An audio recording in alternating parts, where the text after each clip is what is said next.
Congrats on first bugger, doo-doo-doo. And hello, big chum. It'd be the weekend. The weekend.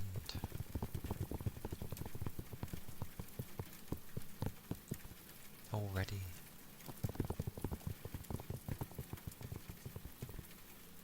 I kept sneezing.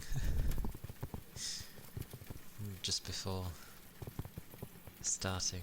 It was one of those where you just sneeze a few times in a row. It's like, ah.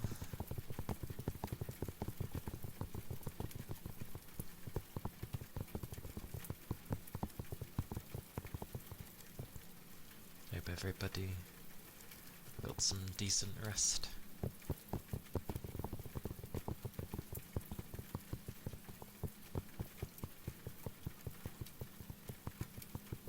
I think it was like around 2 or 3 for me in the morning, and I was like, I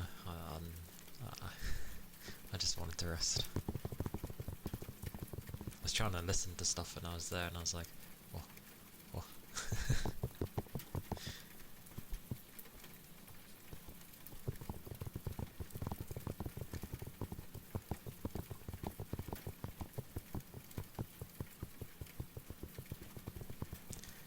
Yeah, it's weird when I play some games,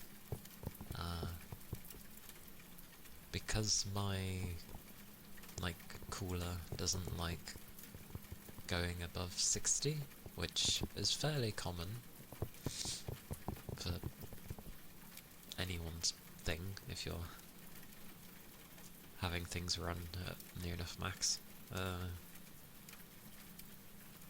Yeah, it stays just below 60, but because it's near there, all I see within the motherboard itself is it flashing red. And I look at the temperature and it's fine. So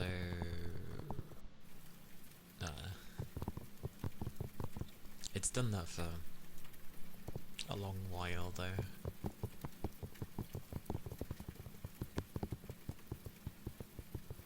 Just seems to do it on some games more than others.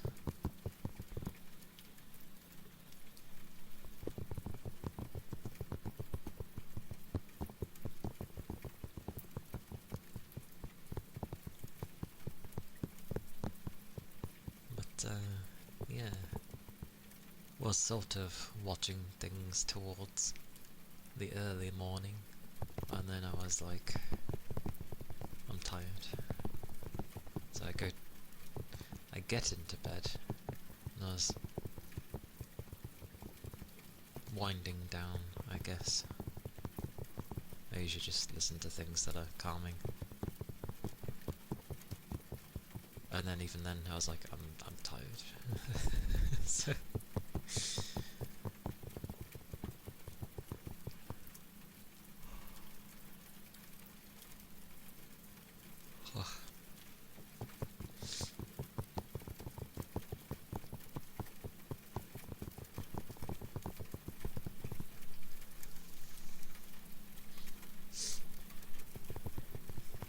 I made sure all my stuff was connected properly as well, because before I just like willy-nilly just plugged things into the back of the PC. But I know some of the things require number 3 rather than a number 2 port. I think only one of them was in a 2, so I was like, okay, moves you.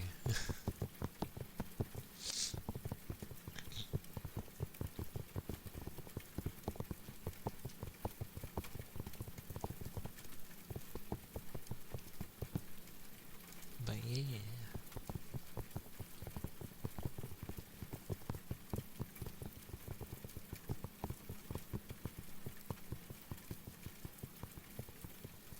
Get to relax and unwind.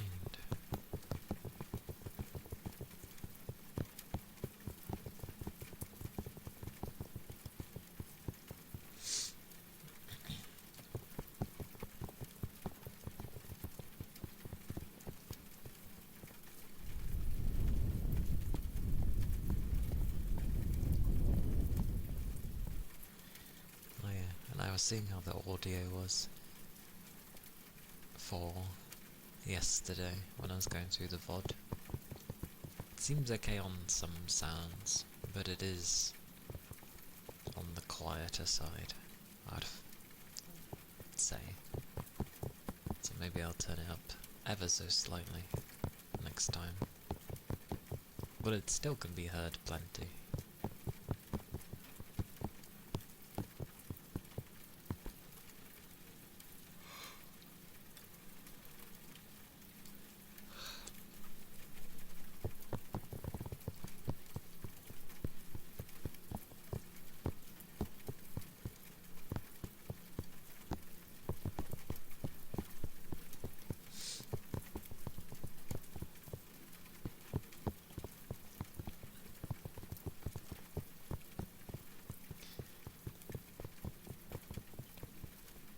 Hello, Capricorn. Hello. Hello, hello.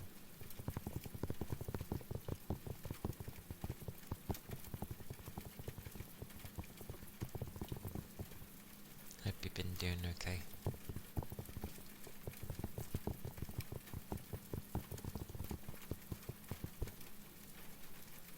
Maybe on the weekend. Yeah, I've been alright. Obviously the beginning of the week was very like, but I tried not to let it bother me, like horribly, and just hope for the best, which worked, so yay.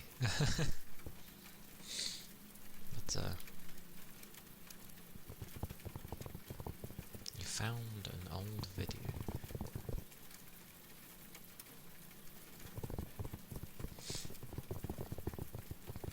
What is old? What is an old video? I feel like an old video could just be a few years.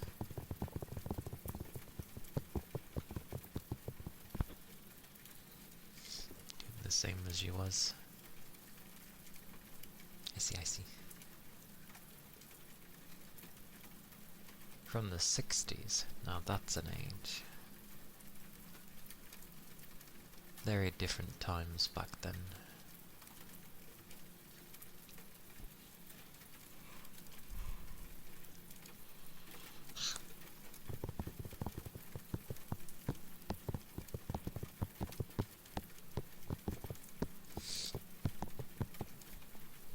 Ah, my eyes.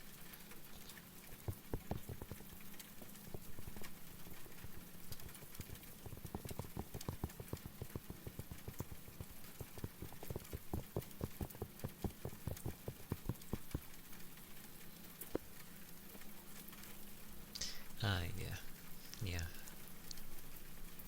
You'd think we would have moved past a lot of those things from back then, but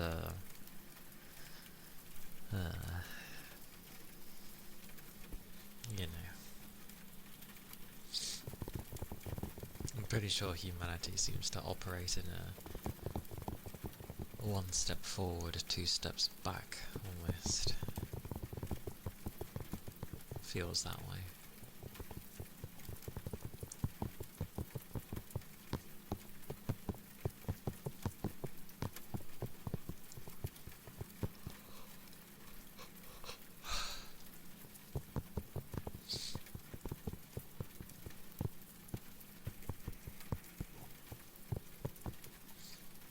Hello, Raven. Hello. Happy Saturday. We have arrived at the weekend. Glorious. Glorious weekend. If people are able to rest, then it is glorious.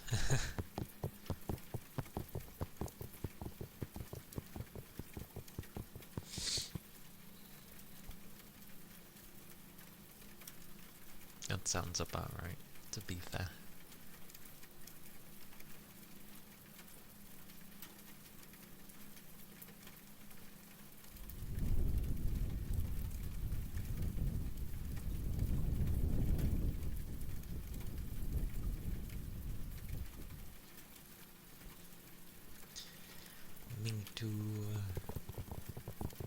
It's nice to have some rest days.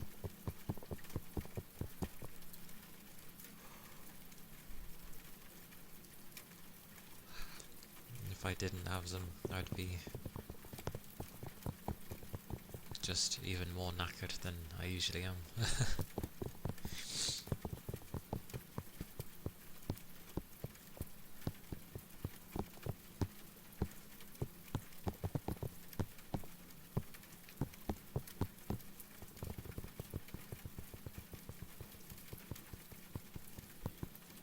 Yeah, that's fair.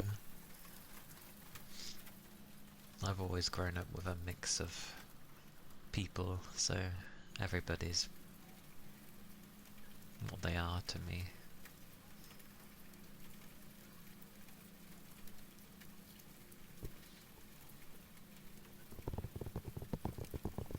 They're usually pretty nice for the most part.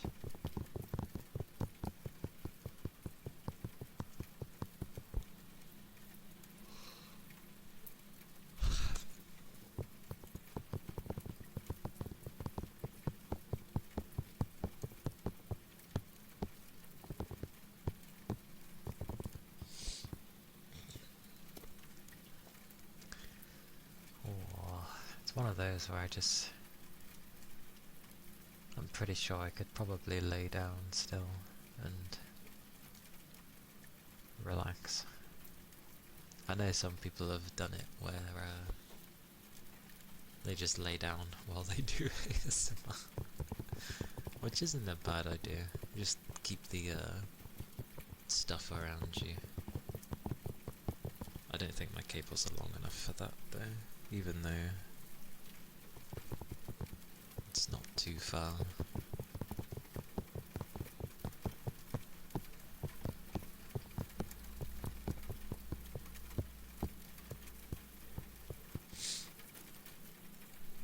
No, it's not weird.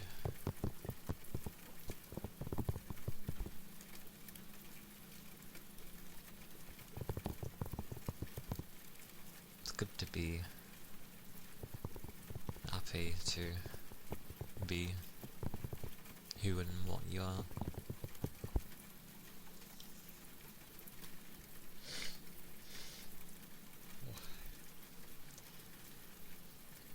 It's alright, I sneezed plenty before starting stream, so my nose is a bit sniffly. Like, despite how it is to be... It's like how I usually would say that I'm English rather than I'm British. Because I view British as... ironically, I view the British as the half ones. So where, you know, they're half English and half something else. So basically just anyone outside of England who potentially was born here. So the halfus. That's how I refer to British people. Whereas I'm English, because English is old, and it's the original bunch. To my knowledge with my family tree, it's just been English people. So, I don't seem to have a mix. Yeah, but plenty of people have been born in England.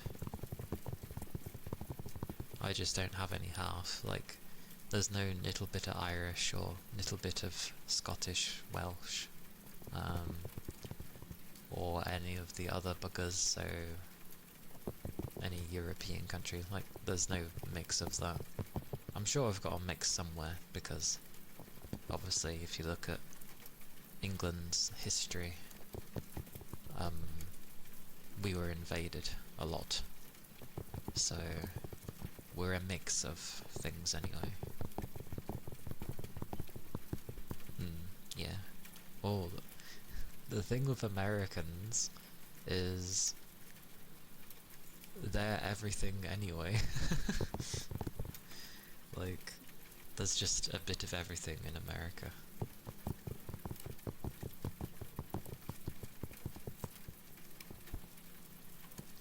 Hello, Rain. Hello. Hope you're doing well. Hope you had a nice sleep.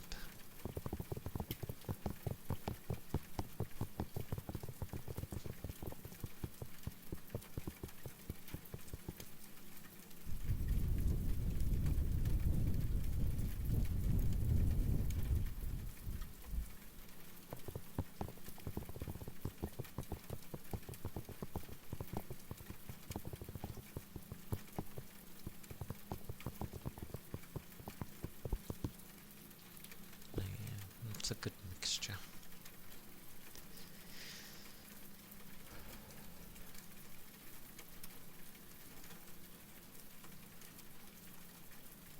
Ate a big meal yesterday, then passed out all night. Ah, I see. What did you eat? What was the large meal? Was it nice? Was it tasty?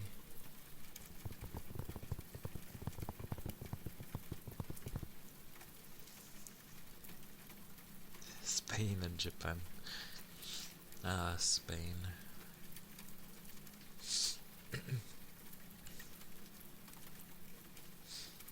And Japan slightly makes sense. They had a lot of Western people taking over their country, so it makes sense they would do what they do. Salisbury steak. Just packaged for the future. Mashed potatoes. Goddamn mashed potato. Mashed potato can indefinitely be nice. I just have it a lot.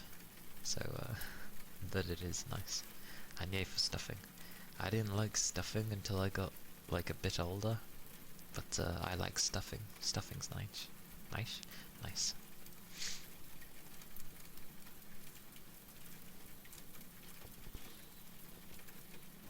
Sounds about right.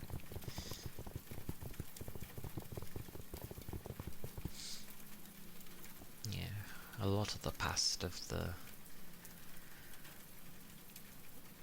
this country is we owned a lot of places in the world. Because obviously at one point we actually ruled the world. I'd say the only reason we lost it was because of absolute incompetent decisions, but you know.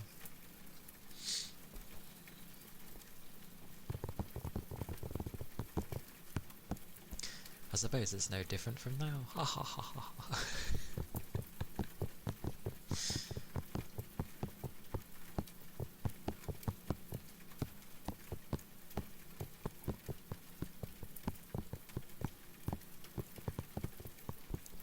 Salisbury steak there. I've always heard of it, but I've never had it. It always sounds nice.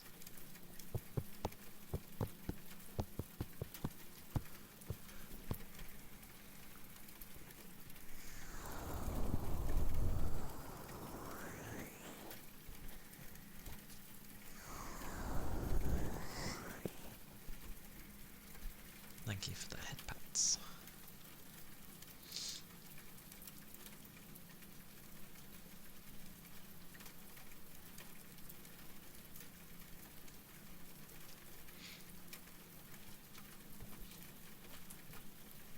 That sounds about right.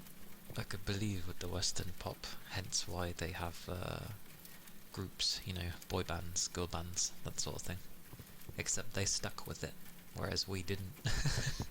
We still have them, but I'd say... Wait. North Korea? Don't you mean South? Because North Korea is the harsh one.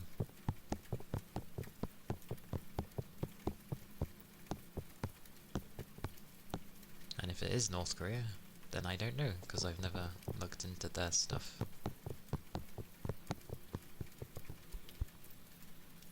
They have pop music. I know nothing to do with North. I only know the stuff from South.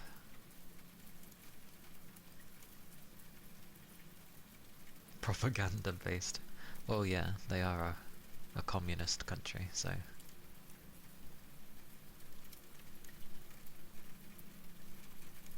Mystery meat pressed into a patty. Mystery meat. Mystery meat. Oh boy. That sounds like it could go two ways depending on how it'll be. Mystery meat. Reminds me of in Persona 4 with Mystery Food X. And it's just this deathly pizza.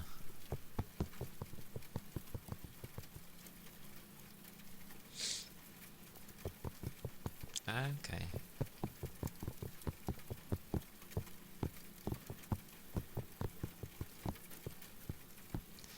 It's funny to me with Japan, because obviously they have the female prime minister at the moment, and she's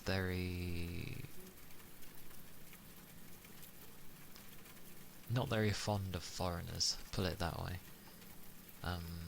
Which can be fine, but it's not like the foreigners in their country were very many in the first place. They had a little over 2 million foreigners in their country, which equates to 2% of their total population for Japan. And they're trying to reduce the numbers horribly, because apparently they've set up a thing with their visa system where you have to pay. Obviously, you have to pay for the visa, but the price of the visa is so expensive that it makes it very difficult as a foreigner to live in Japan, because obviously they're trying to get you to go away. Fair enough, defending your country so you don't get an influx of potential illegal immigrants and just, having too many. That ruins the country. Look at the state of my country, for example. But again, the percentage wasn't very big in Japan in the first place. Heck, they could have took on more, technically, and still be okay. I think a country should always be majority the percentage of what it is. So in Japan's case, the majority should be Japanese, and then you have your people from elsewhere. Else, if you end up having too many who are not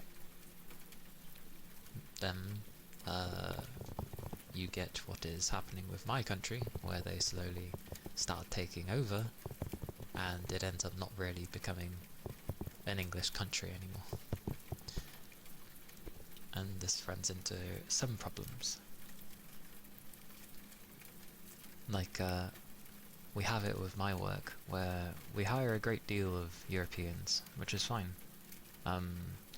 Many talk in their own tongue as well. The problem is, someone recently got sacked. Reason being, they were bullying. However, they always spoke in their own tongue, so I didn't know that they were saying things that shouldn't be said, because I can't understand what they're saying. So it's an awkward one. Not to mention there doesn't, for some reason, seem to be a standard with this country of, if you're going to work over here, that you must understand some level of English. That's not there. Don't know why. Anyway. Just some of the small things that are wrong with this country.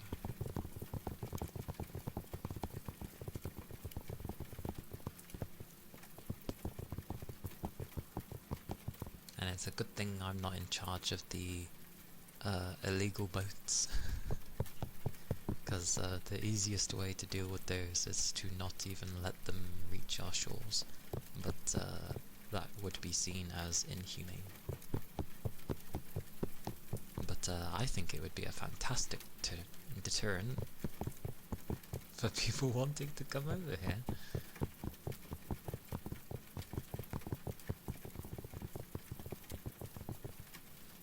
Grandma surprisingly has a lot of Japanese Korean cassettes. Good old cassettes. Those were the days.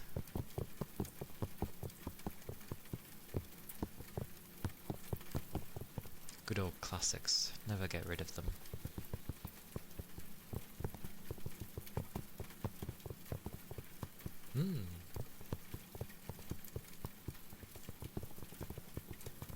Considering the world is going towards where it doesn't want us local people, you know, the normal population, to own anything anymore, it's good to have old stuff.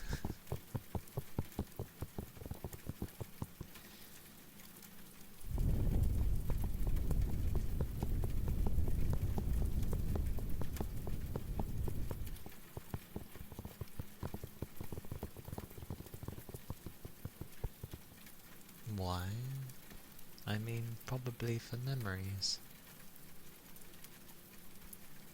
Especially if they did actually mean something. You'll tend to just keep them. That and humans tend to not really go through everything they have constantly, so it couldn't just be they're just like left in a location and they sort of get forgotten about and such. Many reasons.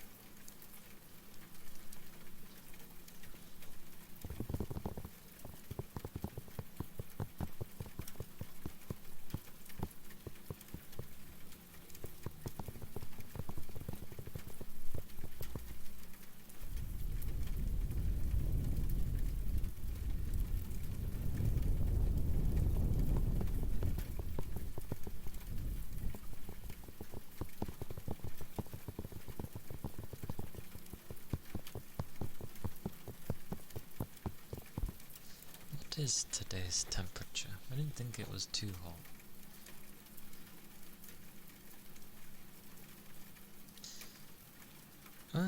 It's fairly, well, it's not warm, but it's warm enough. So, okay, that makes sense. That's fine.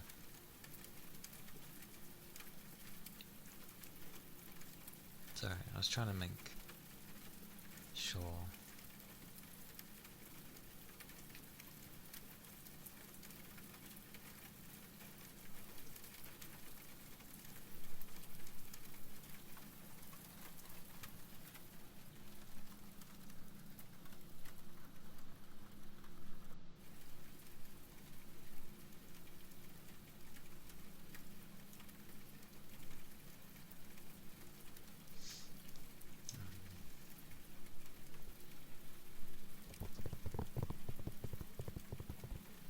Maybe.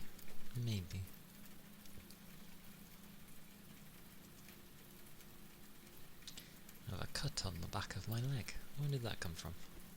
Only a small one. Where did that come from?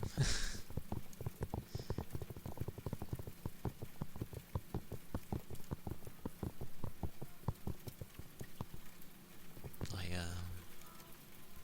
smacked my shin yesterday. Like I was putting something away, but it was like attached to this tiny little thing. So it was held on by both sides. So I removed one side and was gonna go move the other, but then as I literally sorted the first side, it just like fell off straight away and it smacked me in the shin. I was like, ow.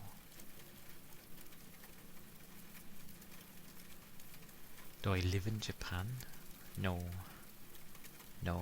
I just keep tabs on Japan as much as I do my own country.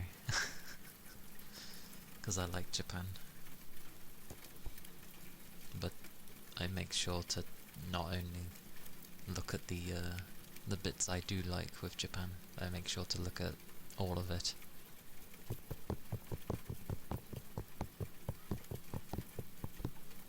Plus, if I was in Japan right now, it would be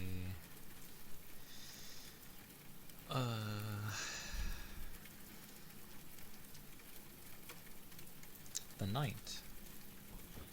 It'd be close to midnight right now if I was in Japan.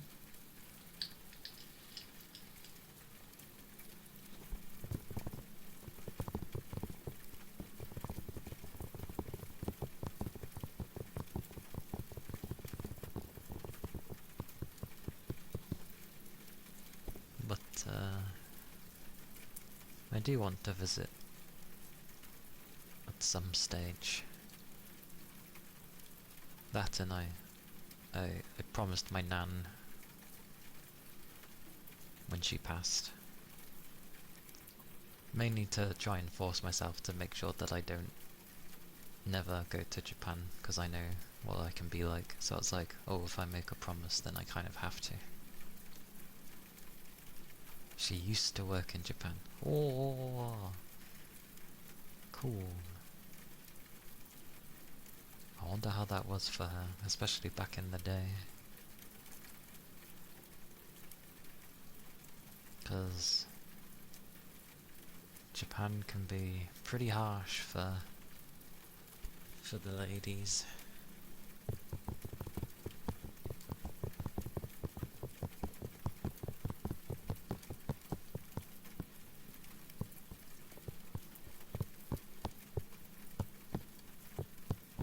Although generally, if you look Japanese, you're all good. In the 90s. Ah, Japan in the 90s.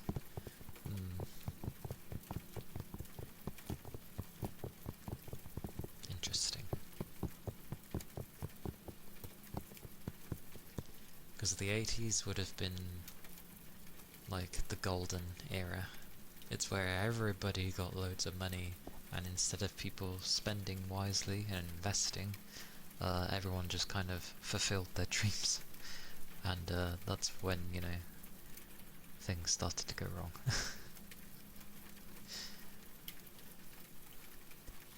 That's why there's so many, like, abandoned places in Japan.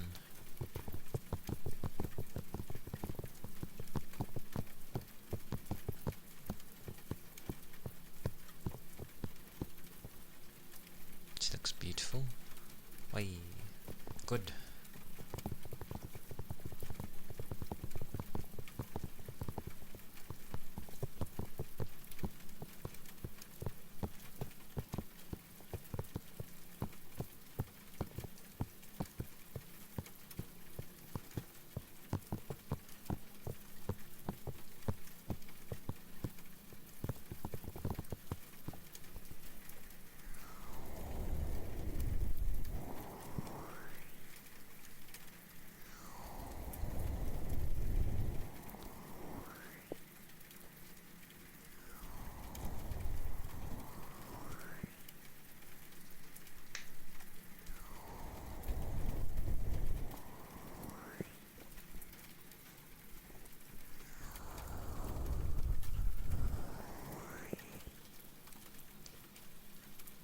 Also, don't mind when I sometimes rant about my own country.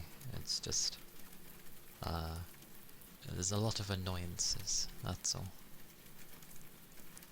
Things just need sorting, but they never get sorted because I have no idea. I'm just gonna say politics gets in the way, I think. And no one wants to actually bother doing the hard things, and they just want to do their own personal thing, or whatever some buggers paid them to do to win their favour or something, you know, that sort of thing.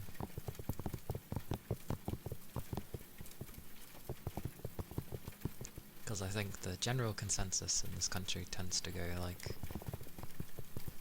even we know what could be done to better things of this country now, but they don't do it. So it just gets frustrating.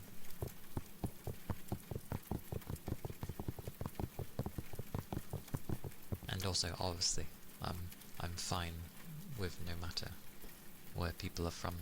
I've been brought up with everybody, so it's nothing new.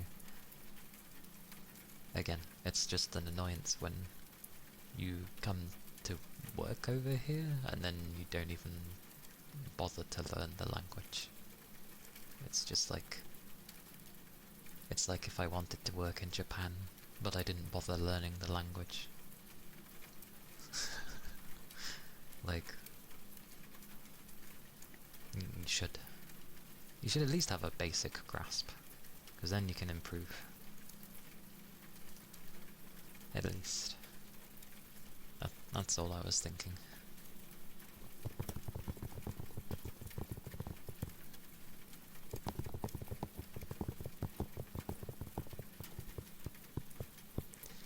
To be fair though, if you end up really trying, it doesn't matter if you're embarrassing yourself. If they can see that you're really, really trying, they appreciate it. And then obviously if you end up improving and you were to go back to end up seeing people that you might have seen from that time, and then they see that you've improved, it's just like, oh, lazy and insecure. I can share the sentiment of being lazy. But I am also very bad at learning languages. It's very difficult for me. Very difficult.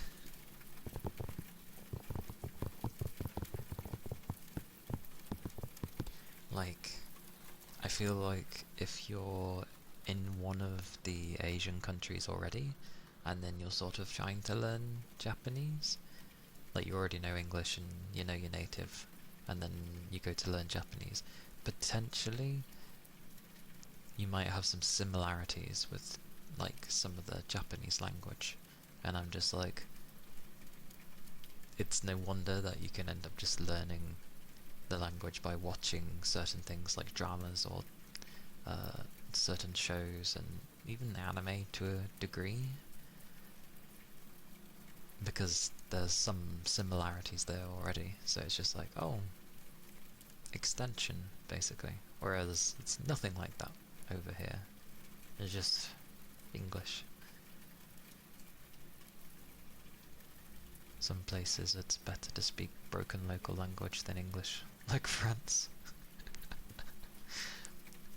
Every time I hear things with France, it usually tends to be like, they won't bother talking to you unless you speak French. And I'm just like, amazing. But broken language, yeah, makes sense. Like even in Japan, if you are trying to say a word and then you sort of say it in like normal English, they don't know what the hell you're saying, because the English that they've been taught is broken English. There's a reason we call it broken English, or like there was a specific name for it. I think it was like Japanglish or something. But you can end up saying it in a broken way and they get what you mean. It's quite funny. I remember hearing stories of people who were in Japan, obviously not natively Japanese, but they could speak, like if you couldn't see them and you only heard what they were speaking, they spoke fluent Japanese and were like on point, but apparently in face-to-face conversation, when they would see someone who clearly looked foreign but spoke perfect Japanese, they couldn't process it in their head and it threw them off, and they ended up having to speak in sort of like a broken version of Japanese for them to understand what they were saying, which is wild to me, because they just can't grasp the concept that there is non-Japanese that can speak spot on. And I was like, wow, that's insane. I wonder if any other, like, countries have that kind of issue. You prefer a class to motivate you and learn the language? A study abroad program already teaching you? Definitely being within the culture to learn the language is great, because then you're like fully immersed and just always in a place that is speaking the language. So like you're always going to constantly hear it. So I think that is good.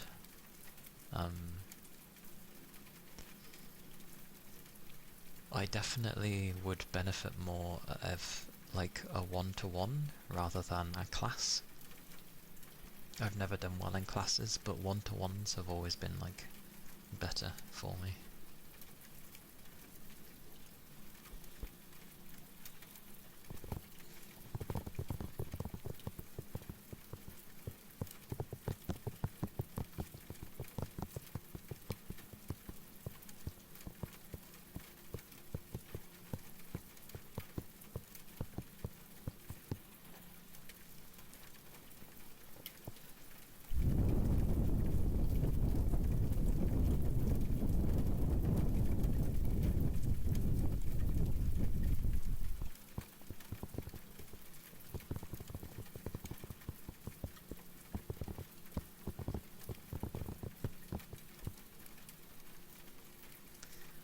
Oh yeah.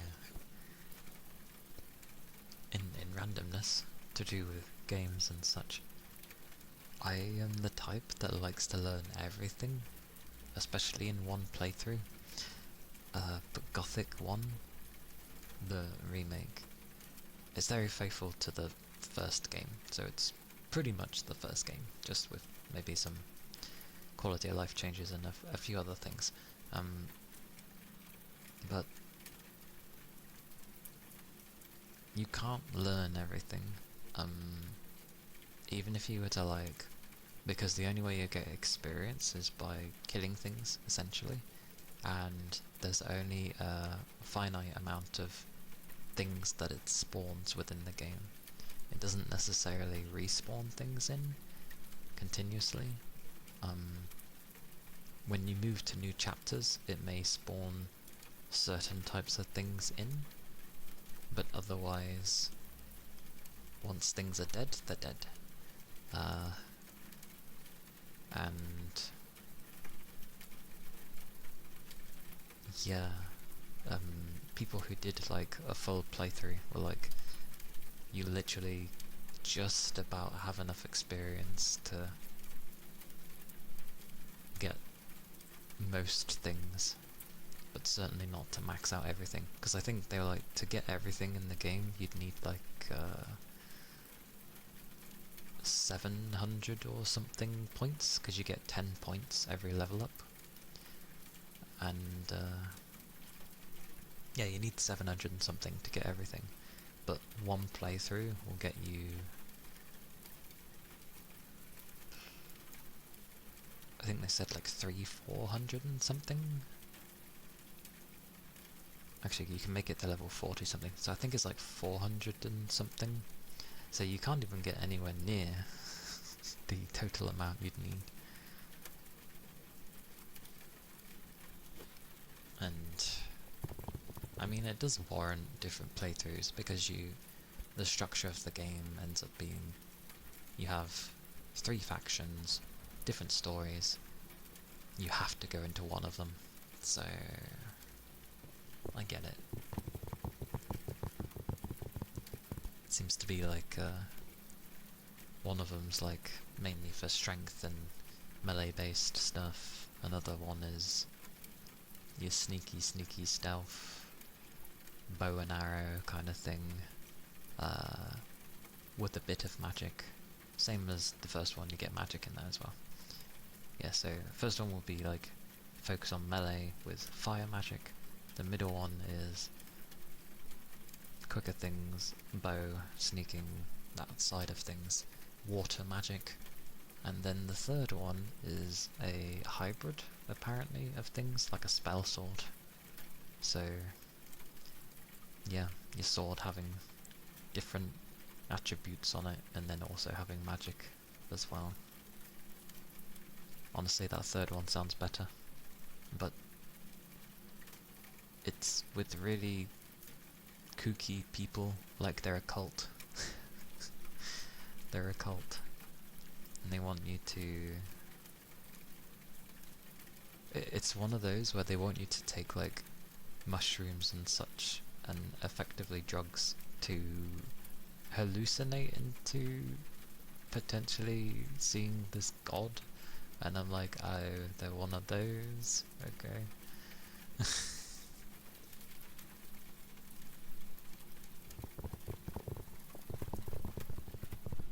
But you don't get stronger by leveling. You do and you don't. Your health goes up and stuff, but like your actual stats for your strength and stuff don't go up. If you want to up your strength, then you've got to use your points, and you've got to find the appropriate trainers. There's a lot of faffing.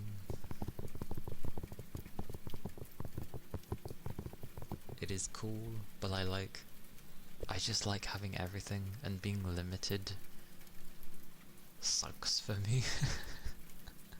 Because I just want to have everything, but I can't. At least not on the first playthrough. So I've got to, like, ignore how I play things and push through one particular path. I keep finding things though when I'm exploring, and then it sort of reaches a dead end and it's like, can't go any further. And then I sort of look it up where I am, and it's like, yeah, this is part of a quest. And I'm just like, oh.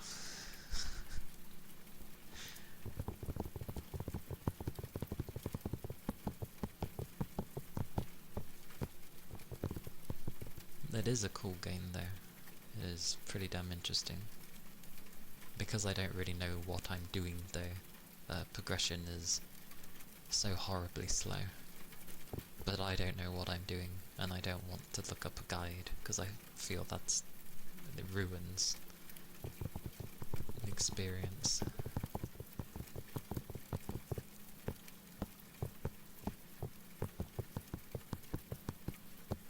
But I liked there were areas I couldn't necessarily go to because I wasn't strong enough yet. Like, I could just be one-shot sort of thing, but as I've gotten stronger, I can now deal with those creatures, which is fantastic. There's even this really large-ass creature in a cave, and surprisingly I was able to deal with it. I thought it might be too much, but no.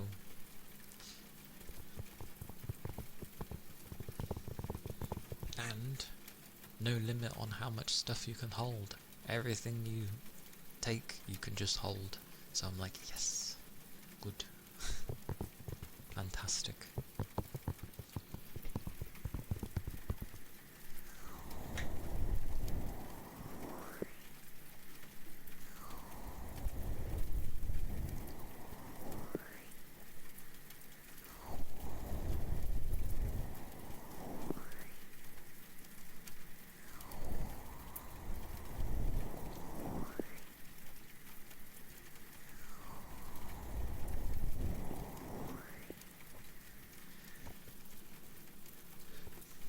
I didn't think it was that warm of a day, but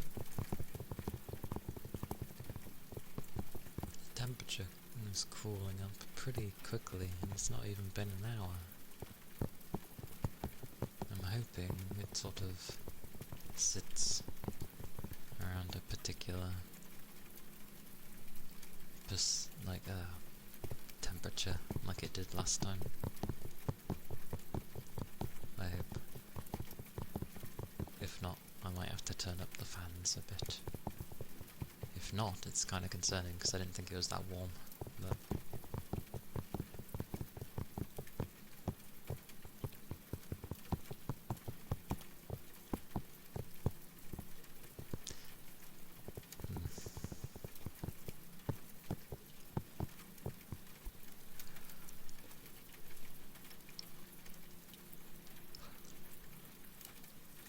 was thinking about stuff that could be done, different things on stream and stuff. Everything costs money though, so it's a bit hard to do anything.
Hi Kai.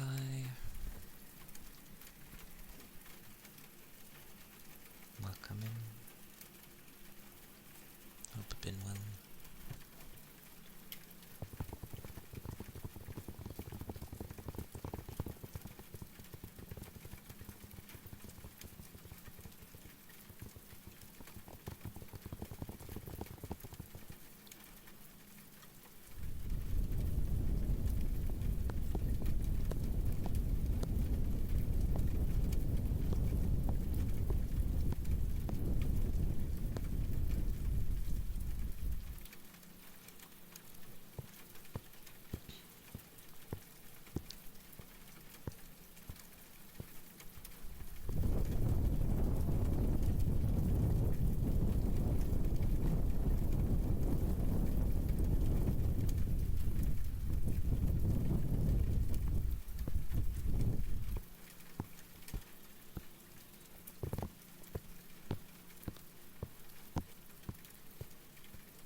Thank you for the ether charge, Rain.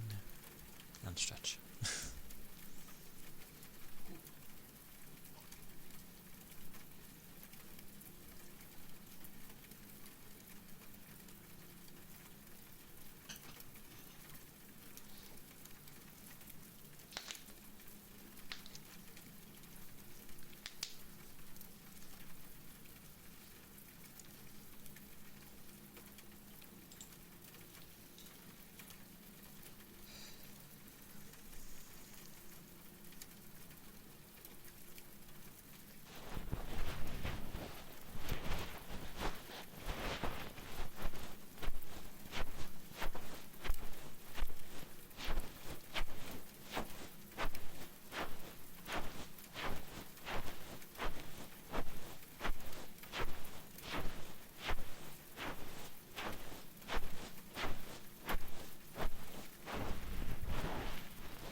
actually saw a thing where I think they're trying to make it. Hello, Laurie. Hello. Hope you're doing well. Hope you've been resting well enough. And there's a thing where they're trying to make it where if somebody makes like a gacha game and then maybe it doesn't survive and they close it down, they're trying to make it where it will be mandatory for them to make it work offline. And I was like, huh, interesting. I suppose it's done in the ways of like stopping from quick cash grabs or something. So you know, they do it all up, they make it look nice for the launch, they get their money or their millions or however much they make from the launch, and then close it down a week later or a month later. So I assume it's to stop those kind of practices and make it so then they'd have to actually make it work offline. I see. My PC, the PSU decided to not like working anymore. Either that or it really didn't like the cable connection I had that went from my old PSU to the graphics card, because it was sort of like it didn't have a dedicated cable port anyway, so I had to do one where it was, because newer NVIDIA cards require the 12V blah blah blah numbers connection thingy that it has, and there wasn't one directly on my old PSU because it's before they started making them mandatory.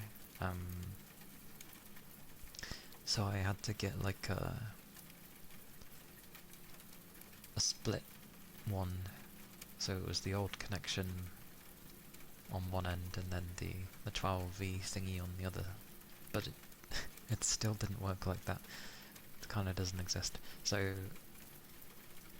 the way my old one was done was similar connections, but then it had a three-way thing that went in. Basically it was like a form of an adapter.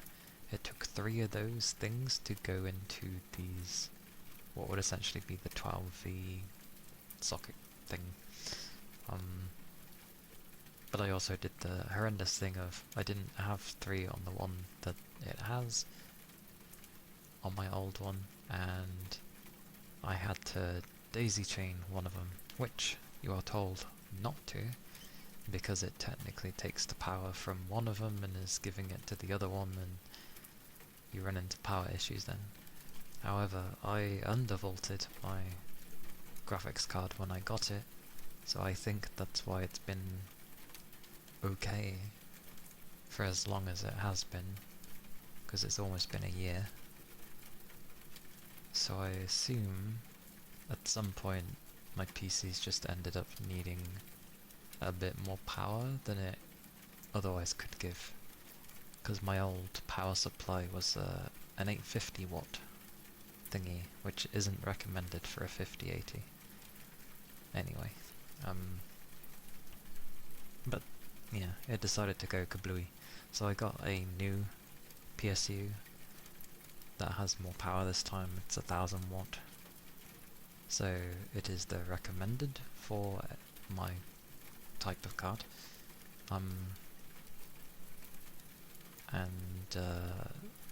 Yeah, this, because it's a newer PSU, it had the connection port I needed straight away, and it came with the proper cable.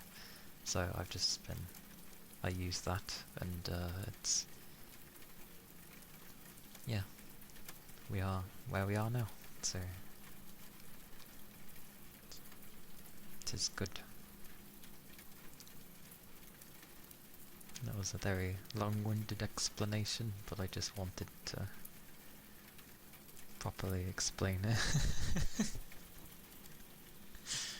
Yes, 1000 watts should definitely carry me much better. Because it's also like, if you end up adding more monitors, they say adding a monitor will always be like, what, another 40 to 50 watts, technically, potentially. So I was like, oh. But I've had 2 monitors for a while, so... But yeah, 1000 should be okay. More than okay, so... Yeah, luckily it was nothing too crazy, so I'm glad it worked out as well. Abyssal, hello. Hello, hello. Good to see you. How are you doing? It's a habit asking people how are you doing. I hope you've had good rests.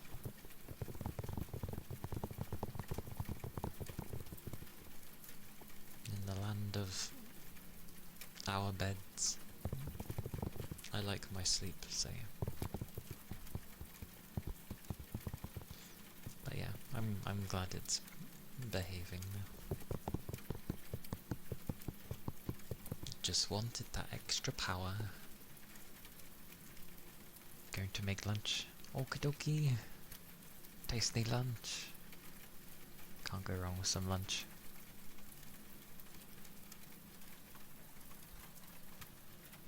Oh, okay. Very nice, very nice. I hope it's been good fun. Fan-made games can be very enjoyable indeed. I am well though. My usual. I'm doing good. Probably a bit more tired than usual, but I'm still good. Glad you're doing pretty well.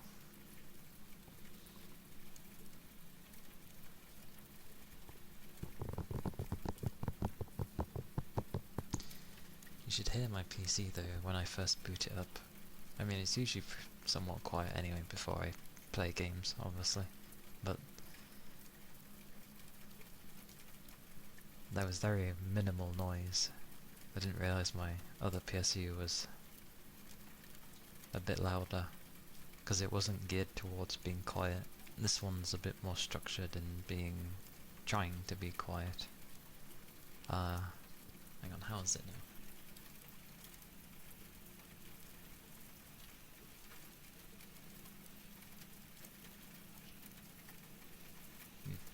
Yeah, it's not too bad considering I'm running this model, which is basically a game, and then OBS and that. So yeah, it has a thingy on the back of it to, I guess, change what I want it to go on, because it's technically got the thingy where it's like, if it's below 50% power being used, it doesn't need to spin the fan, and it will only kick off if it gets above a certain temperature or, you know, requires a certain amount of power. But as I mainly play games anyway, it usually goes like mad anyway.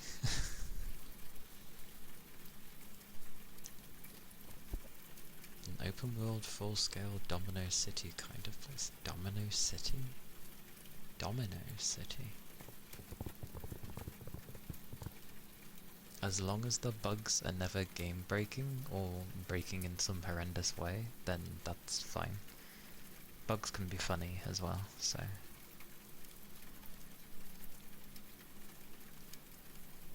I'm glad it's good though. I'm glad you've been enjoying it. I'm not too familiar with Yu-Gi-Oh! I only ever watched the show, the original show. Up to a point.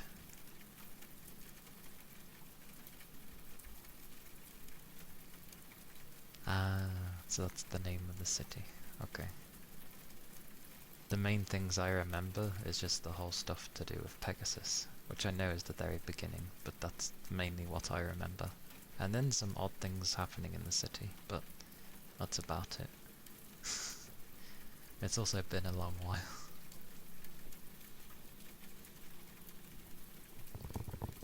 Oh, who would have thought? Welcome in, Raiders. Hello, hello. Oh, I need my keyboard.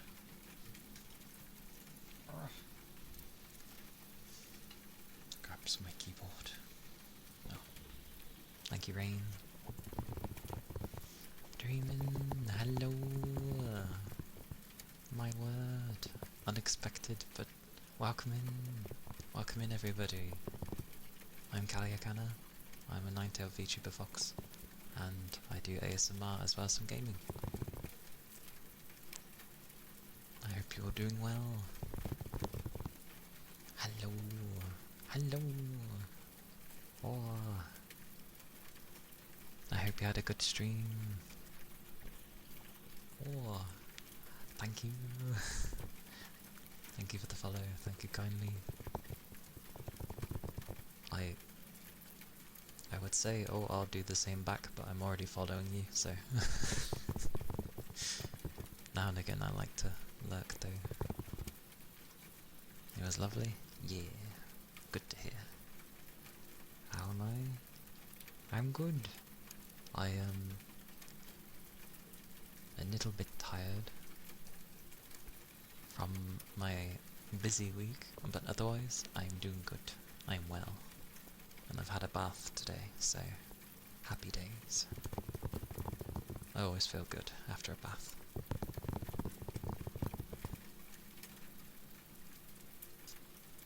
But if you have to do any aftercare, then please do so. It is always important, so yes. I have a lovely voice. Oh, thank you. You do too. I talk very softly, probably a bit too much so, but yeah, I'm glad it's liked. Quite a number of people have said they've liked my voice, so yeah, good stuff.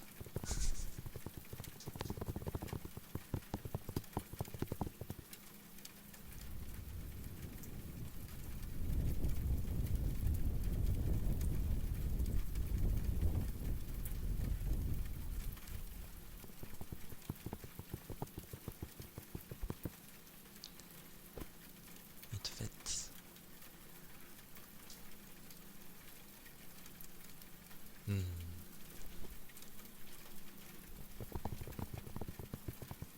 It is always nice.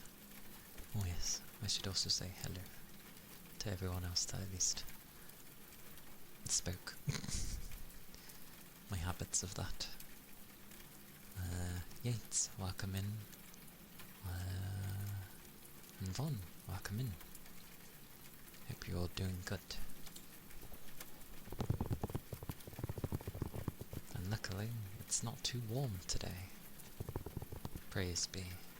Because they said initially, as the week was going by, they're like, oh, come Sunday, it's gonna heat up massively, like closer to 30.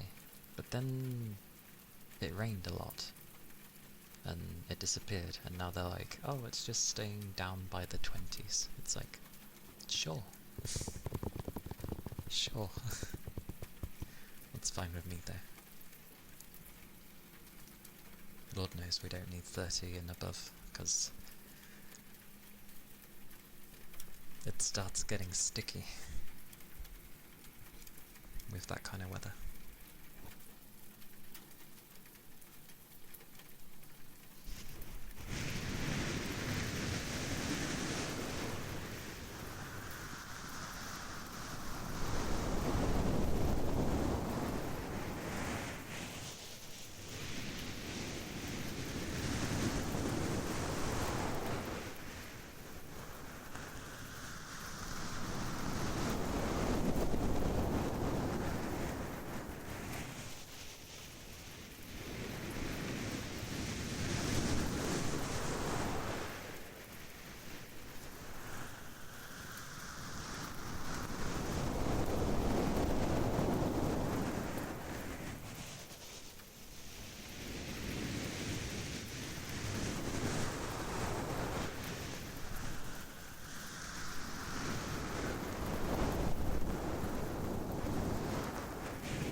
gonna say never too late, but yeah. It's all good. Welcome in all the same. Hope you're doing well.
Thank you for the follow.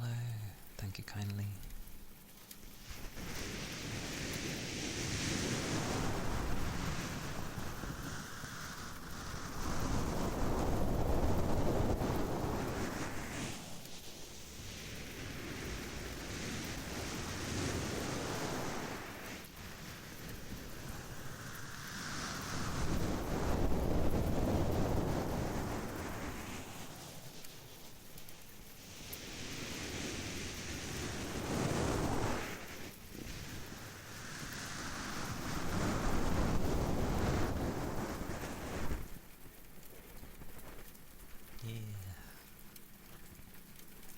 It's nice.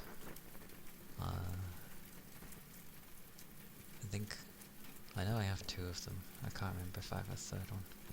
There's a couple of different ones depending on what it is. Yeah, there should be one for when I get raided, but that's the same, I think, for when I get followed, because I can end up being kind of shy, so I thought it was a bit fitting that I'm hiding behind my tails, but yeah. It is definitely cute.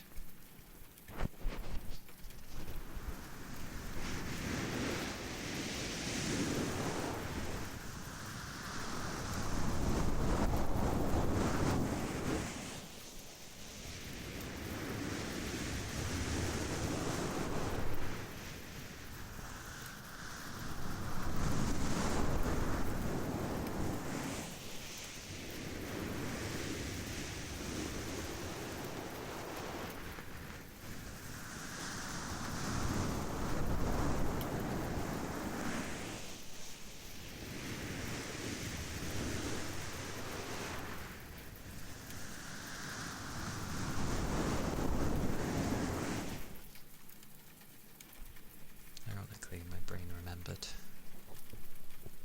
Dreamin's name of just being Min. I was like, ah yes. My brain be like that. I'm just...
tea in a long while.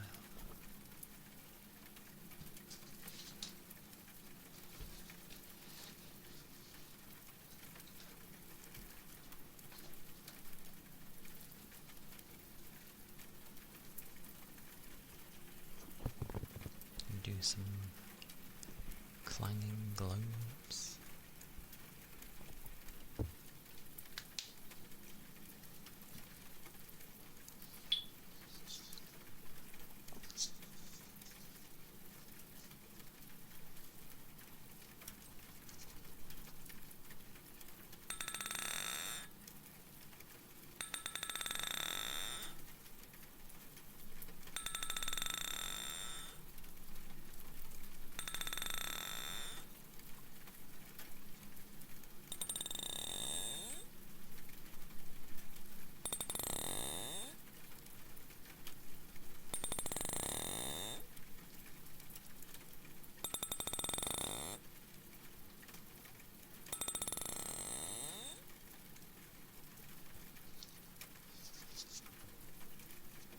No, these are just some, like,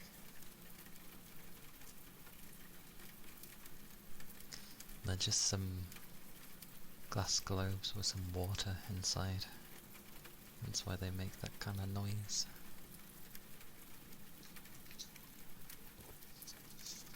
Reminds me of, marbles.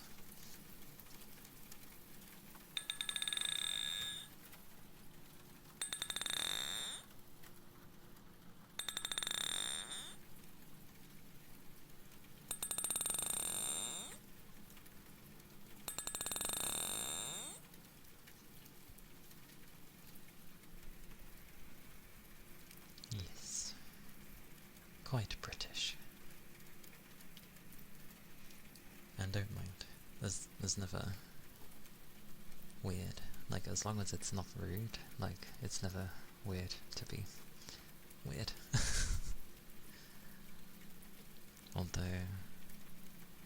Although it doesn't state that that was your first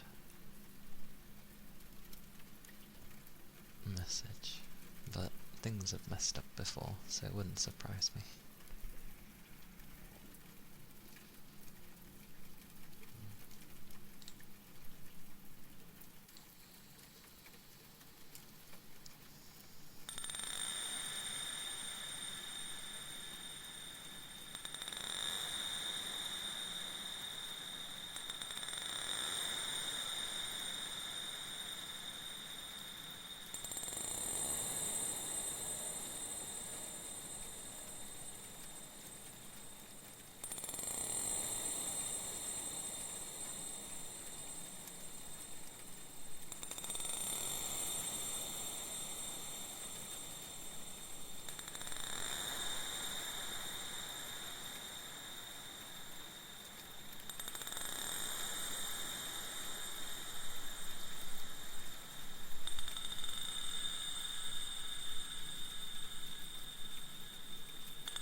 Well, those are the clanging globes.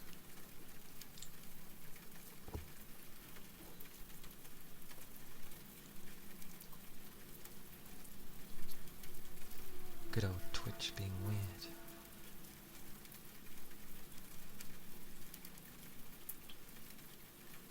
Which is normal.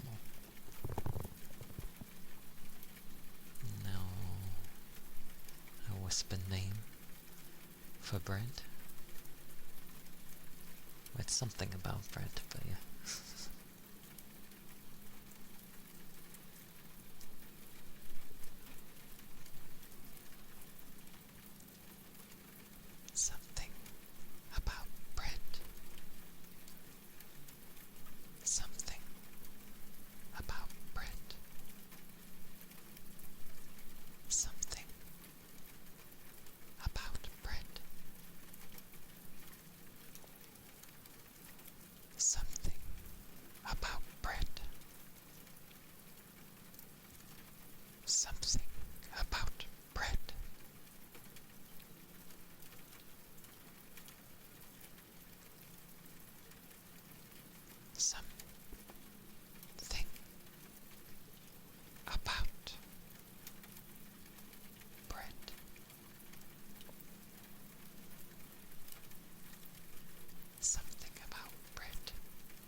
It's something about bread. And then suddenly a fairy shows up.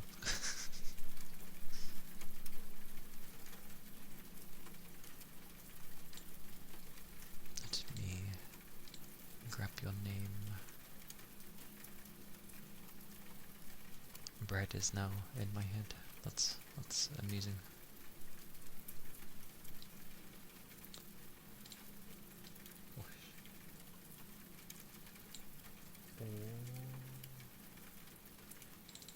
Haha, I got it.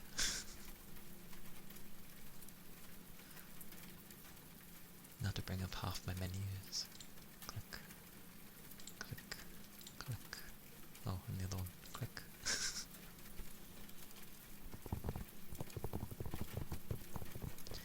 There is definitely something about bread there. I do enjoy my bread. Or, I do like my sandwiches. So yes, there is indeed something about bread.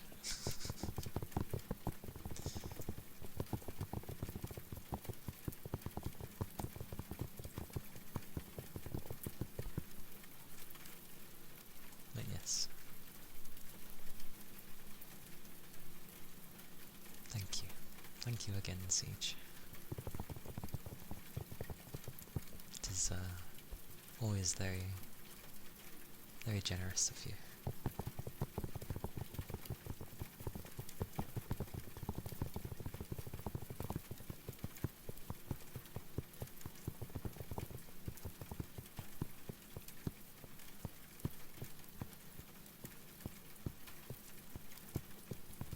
Might do some, I was gonna say some floofers.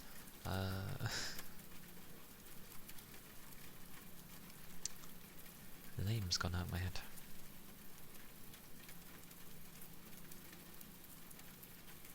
It's gone out of my head. I'm calling them floofers for now. I can't remember what they were called.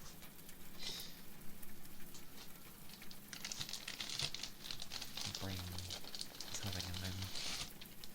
Yagi!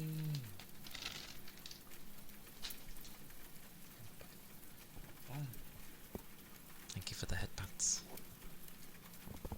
Hello. Hello, Yagi. Hello. A drink, you say, and a stretch. Aye aye.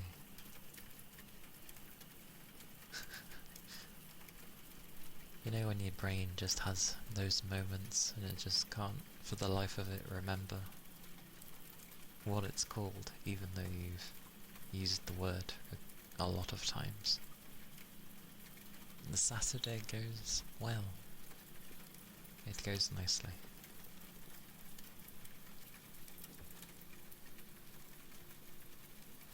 The floofers,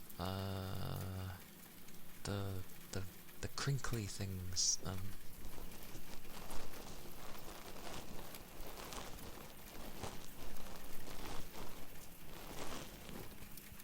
those things. Loofer. Thank you. See, I was right calling it a floofer. Or floofy. Floofer? Floofer, yeah. I was not far off. Yeah. Thank you for the follow. Thank you kindly. Yeah. It was definitely not far off. The floofer is a loofah. Yeah. See? It's good enough. I'm just gonna have a drink quickly.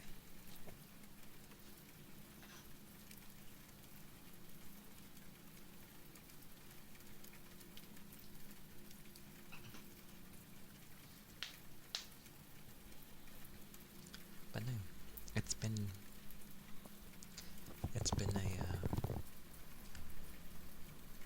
a relaxing Saturday. True. Yeah, it's been a relaxing Saturday. Min Min raided us. If you actually, I can't use people's names, like, sort of abbreviated names and expecting them to know who.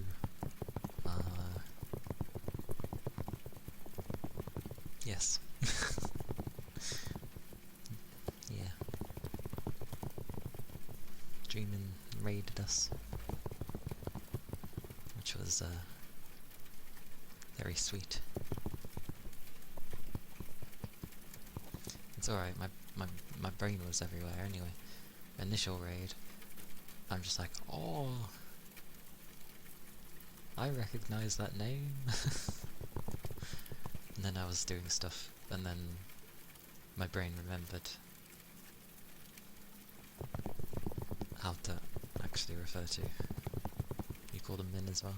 I mean, it is how they call themselves. So it makes sense. Hello, Red. Hello. Yes, the fixed version. And thank you for the head pats.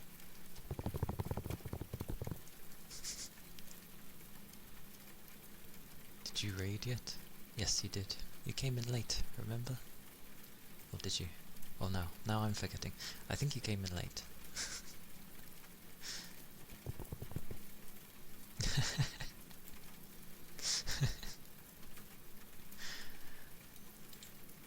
I know the feeling.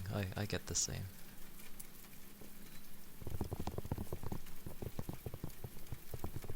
And then basically I was saying, like, it's never too late.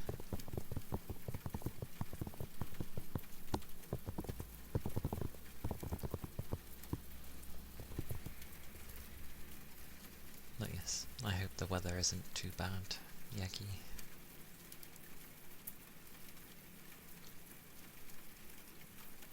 Yes.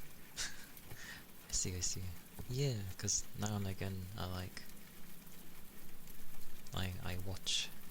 I'm a terrible lurker for places, but I just watch. I actually have some of her, I guess some of her merch, her t-shirts, because like I always want people to have like white t-shirts, but they never seem to have it. Everyone always seems to do like black t-shirts with their stuff on, which is fine. I just prefer having a white t-shirt, and I remember her having some white t-shirts on her merch stuff, and I was like, yes, finally! I've had them for a while actually. I got because she had a blue and a pink version. That was before, I guess that's with her old model though, because she has a new one now, doesn't she? So, that's with her old model on it. Yes, I am. British English.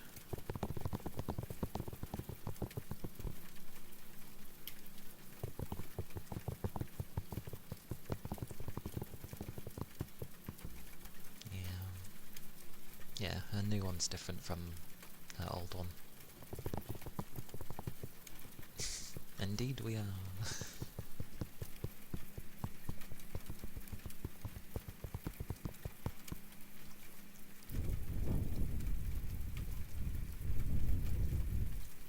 But I like those t-shirts because they're not... Yes, yeah, that's her previous one. Because I like it because she didn't go like too crazy with an in-your-face design. It was just like, as in like, it wasn't something stuck on top of it or whatever, it just seemed like part of it, and it was nice. It's comfy to wear.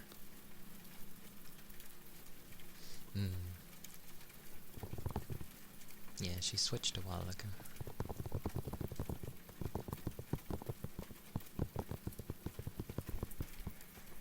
She has lots of energy, which is good.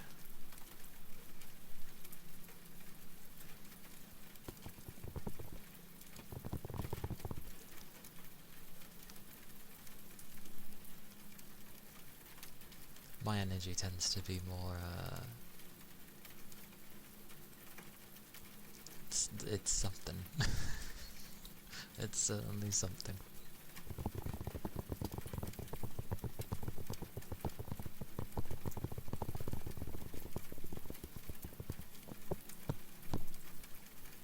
Energy efficient. That's one way of putting it, yeah. In a way. I don't know. I probably have my times of potentially being loud.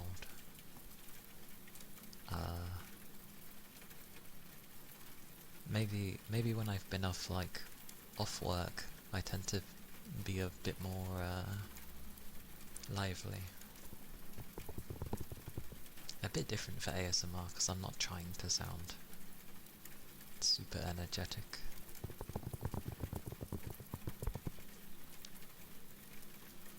Such luck. 8 months.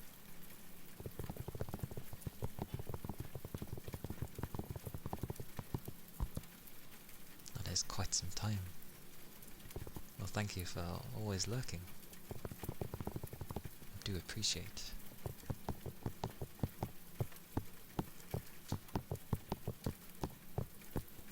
I'm pretty sure that thing's broken because it usually states when people have their first messages, but it's not like popping up.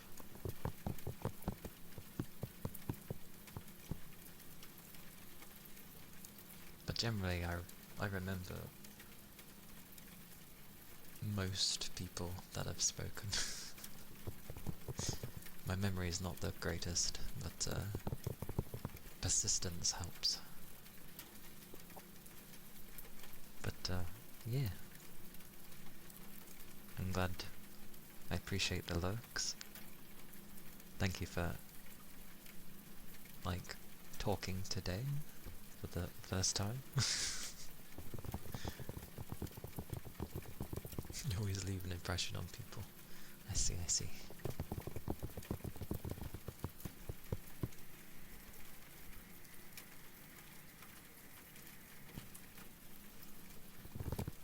Anyway, I should do some loofahs. I tend to be unable to respond on things when I do loofahs, but it's for about 5 minutes or so.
The loofers.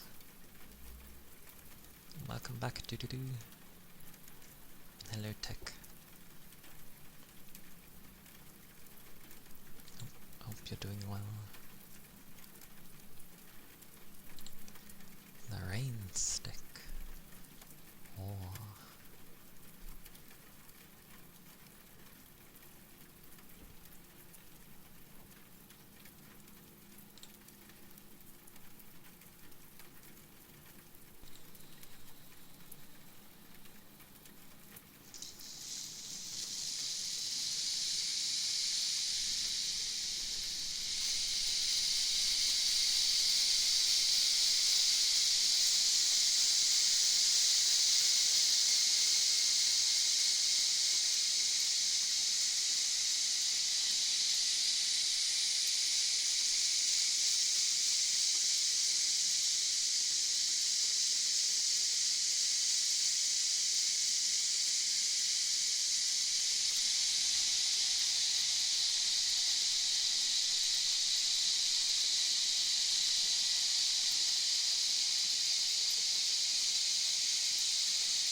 That was the rain stick.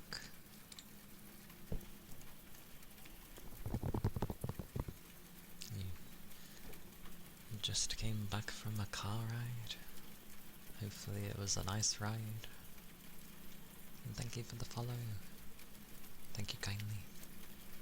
Oh, I appreciate it. Some British bristle brush, please.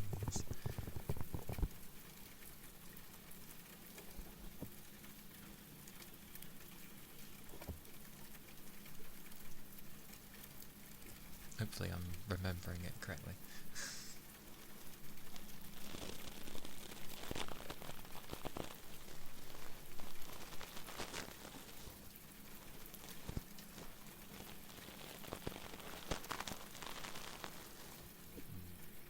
I think that one's a bit too far gone after these. Whatever happened to this one?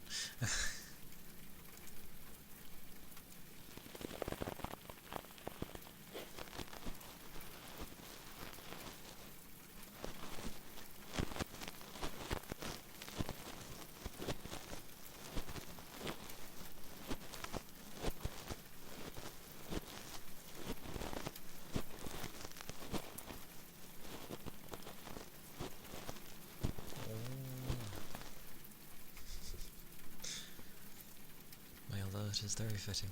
Oh. Such 12 months.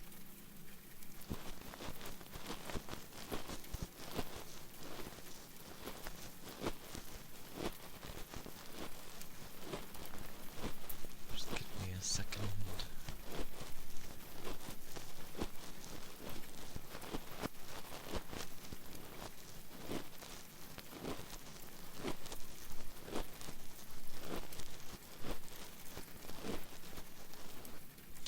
I know, I don't get how it's that long already. Time is apparently flying by. Let me find your name. Such 12 years though. 12 years? Jesus, 12 months. It works. Okay. But such 12 months. Madness.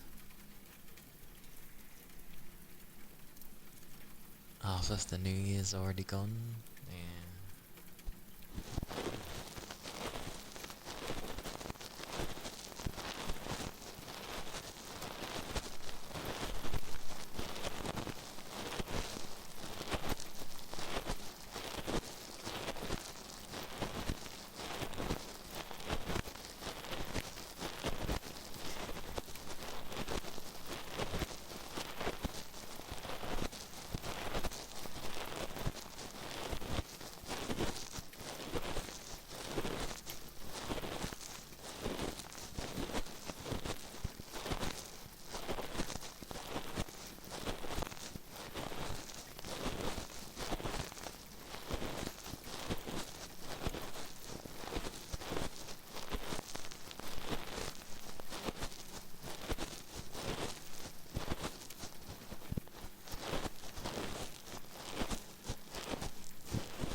Rigby.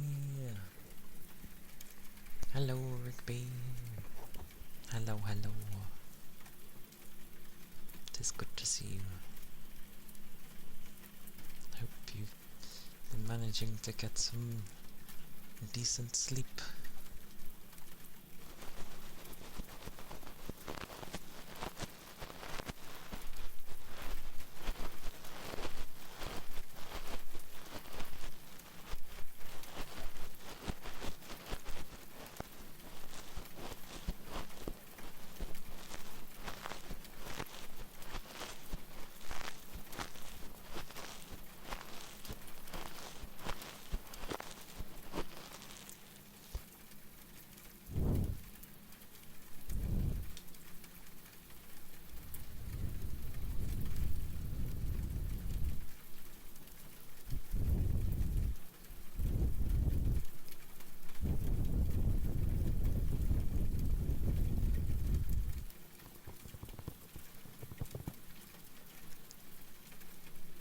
Those were some form of a bristle brush that just happens to be British.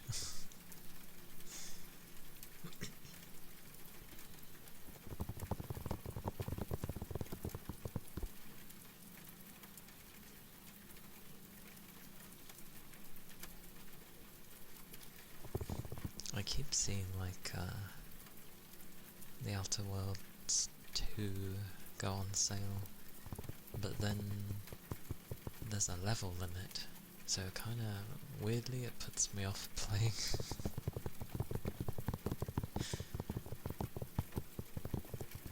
Like, just give me a max level. If I want to overtrain and be overpowered eventually, then that's my own choice. Don't limit me.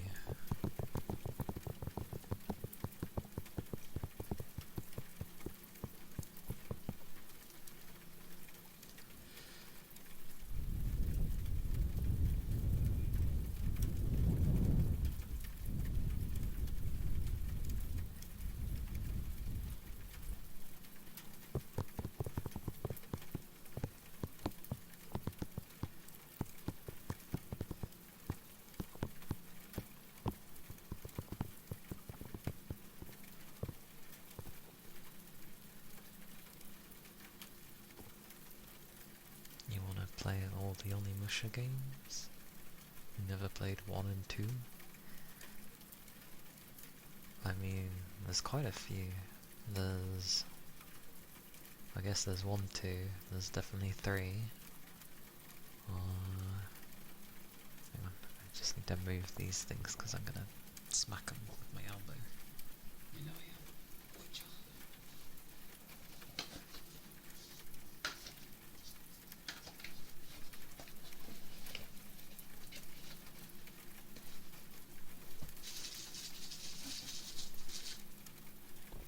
There we go. 5th is the new one? Which one was number 4 then?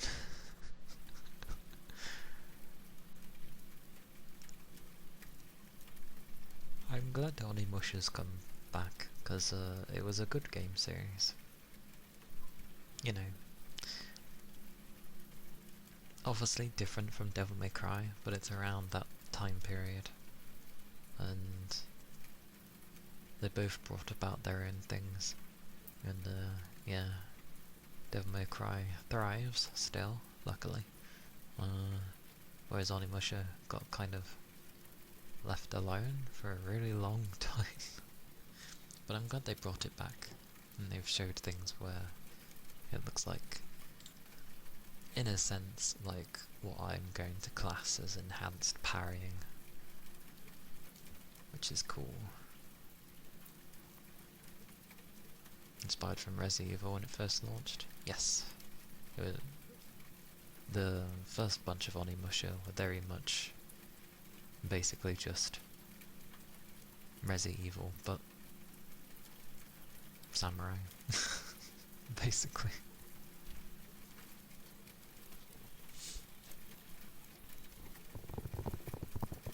Oh, it's samurai and Oni, so that's fair. But I like that this style of game comes out and people are like, oh yeah, it's not quite a Souls-like. It's like, no. 1, it came out long before those games existed. 2, even in this day and age, it's not a Souls-like. It is just a third-person action game. Exactly, it's not even trying to be. You don't even have a stamina bar. Why? Because it's an action game. The focus is on elsewhere. With some puzzle. Yeah, that's why we're saying Onimusha is Resi Evil, but just with samurai and Oni. It is that sort of stuff. Has some puzzles, has some interesting mechanics for the sword play. People who have played the demo were like, oh, this is really easy. It's like, yeah, those are the common fodder enemies that you fought. Onimusha games were quite difficult. So, yeah, just wait for the full release and people will see that there's some enemies in there that will wreck you if you're not careful, so...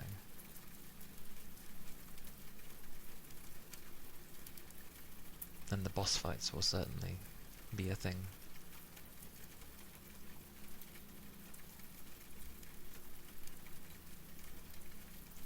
But it's cool that it's coming back. Although it's weird hearing English voices when, you know, it's Japan. I'm just like, I'm seeing a Japanese man and a bunch of Japanese speak perfect English. I'm like, no, it's too weird. Like, I'd have to have it in Japanese. Nothing wrong with the English. Like, I know some people prefer dub to be able to play their games. In some people's cases, it's a deal breaker if you don't have dub, which flabbergasting to me, but yeah.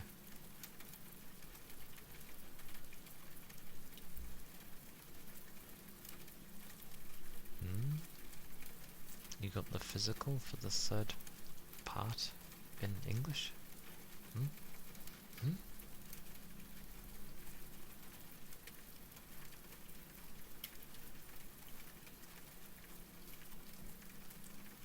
brain. My brain.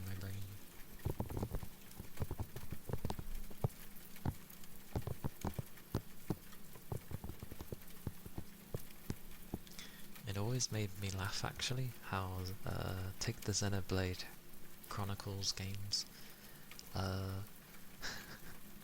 how they have the most British sounding cast I've ever heard, and by that I mean like there's British people, there's Welsh and Scottish people, there's probably an Irish accent in there somewhere. Like, it's just such a British speaking game. It's funny.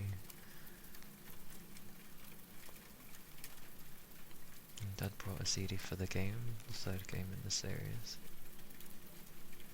They are some heavy, thick accents, but in regards to Scottish and Welsh, they can have some really thick accents. Some of them...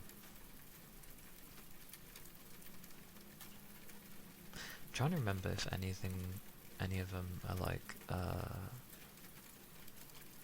either Scousers or something. And it appears my fans are not happy. They've not survived, sadly. Oh well. We'll have a bit of noise, it's fine, I guess.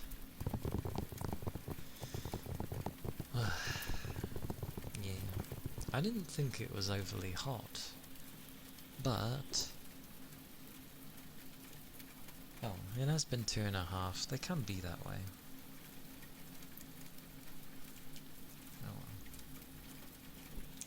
Oh well. Now they go on boost mode until they get down to some type of temperature. If it goes down. We shall see.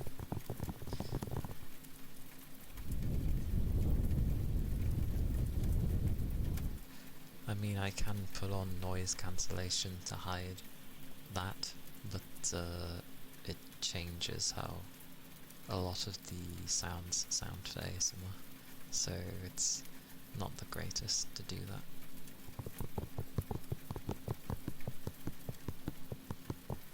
Yeah, that'll take like 15-20 minutes to try and calm itself.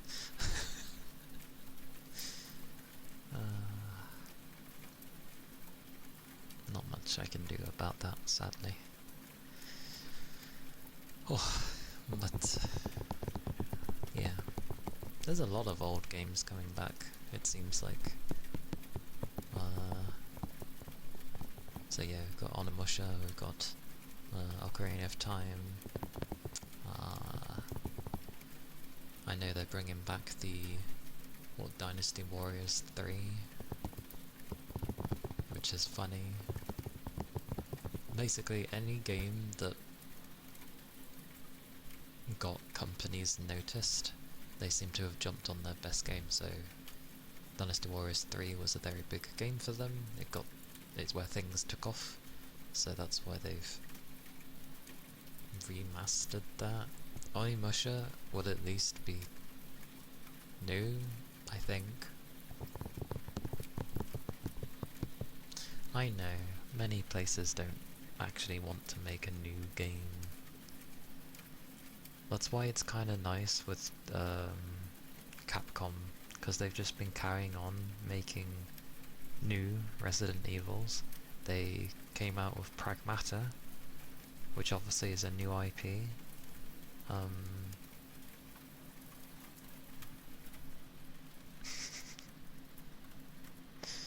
Yeah, Capcom's been doing well, because they've just been making their new games and then giving them DLCs. Like, I can't believe it was glossed over in the Nintendo Direct, but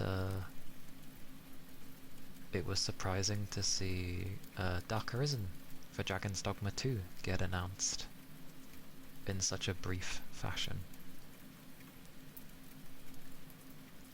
And people are like, oh, hopefully this will make the game good. And it's like, no offense, but the very original Dragon's Dogma wasn't that great.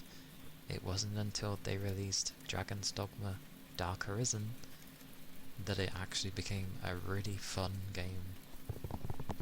So I'm hoping they do the same for number 2 as well, and the Dark Arisen of that one becomes good as well. Like, 2 was okay, but yeah, Dark Arisen was awesome.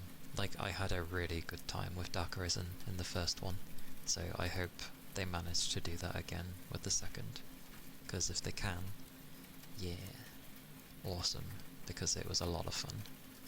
Like, I didn't have any other bugger that was max level with me. Like, none of my friends at the time had a max level character, so it was literally me and my AI counterpart, just us two, me and my partner, going in, looking after each other.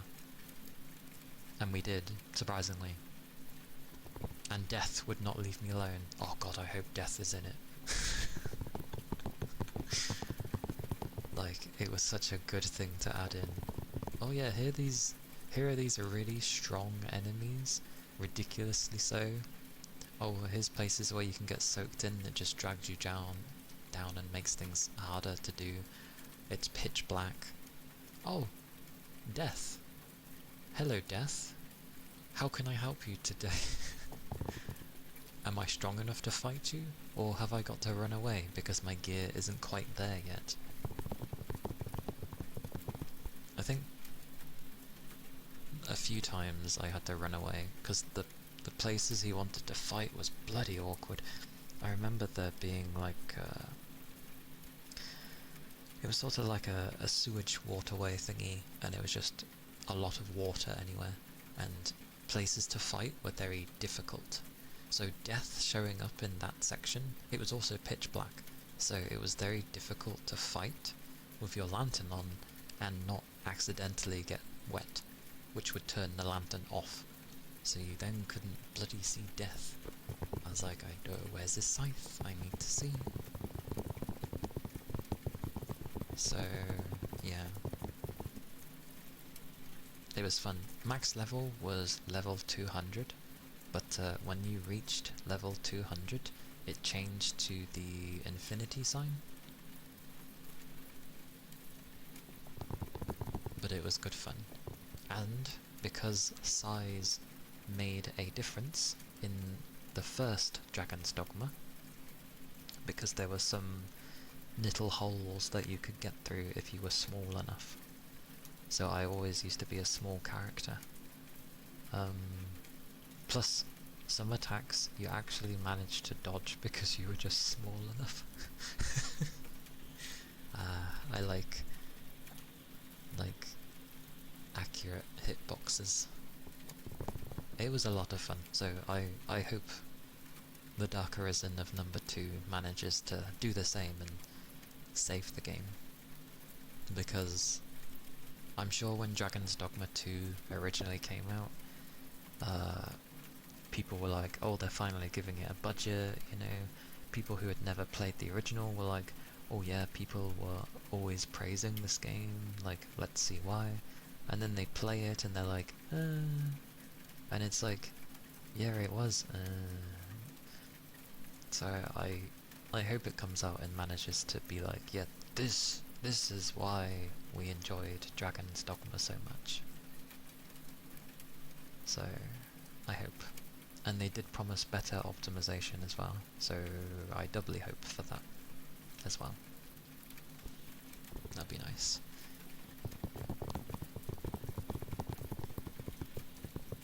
Although I was cheeky with the last fight in Dark Arisen, fighting that big, like, Daemon Prince thing, whatever it was.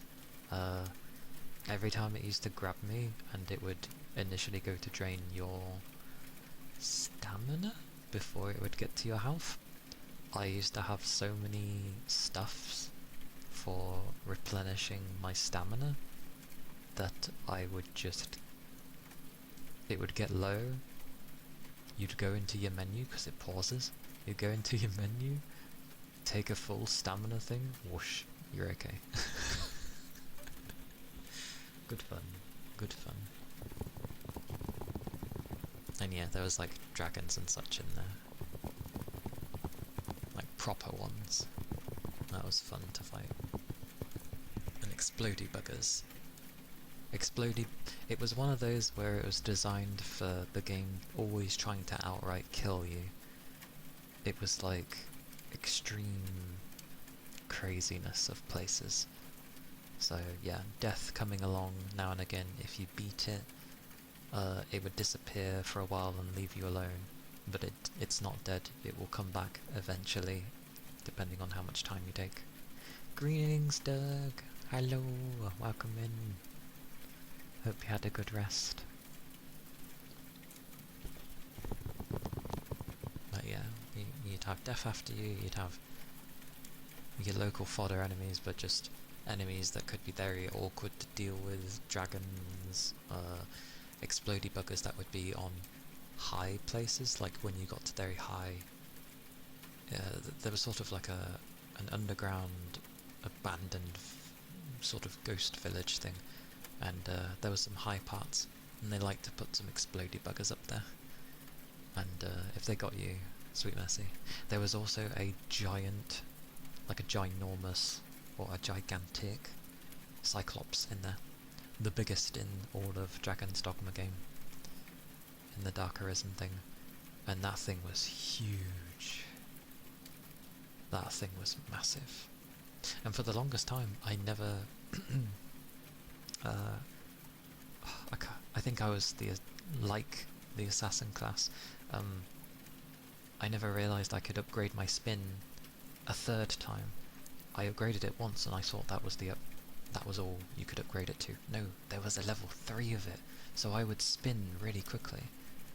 And the third level, I was practically a Beyblade, so I went from being like do do do do do do do do to it was like, whoa, I spin so much quicker.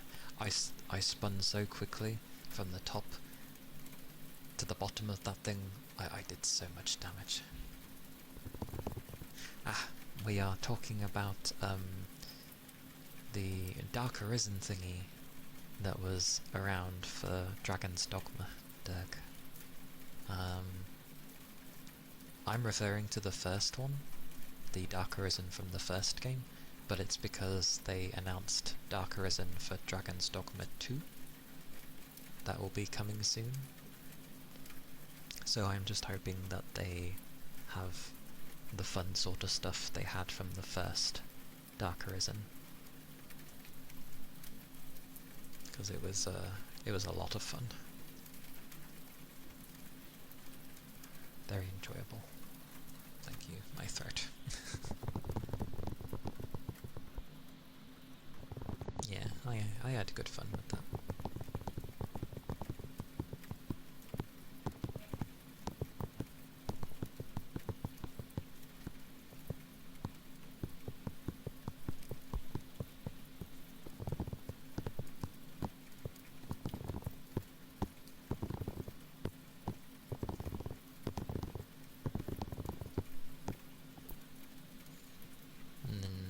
Obviously, next month we have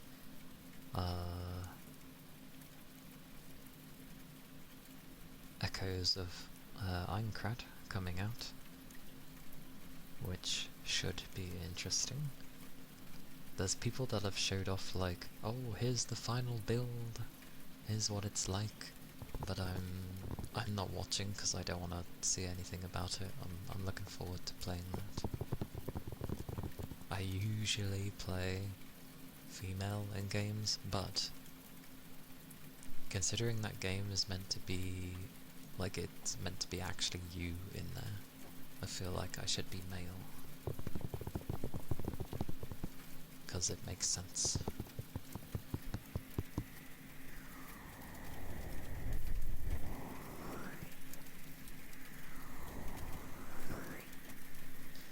Appreciate any company that comes out with a new game. Oh yeah, it's nice when they do. I mean, indies managed to do it easily enough, so, you know.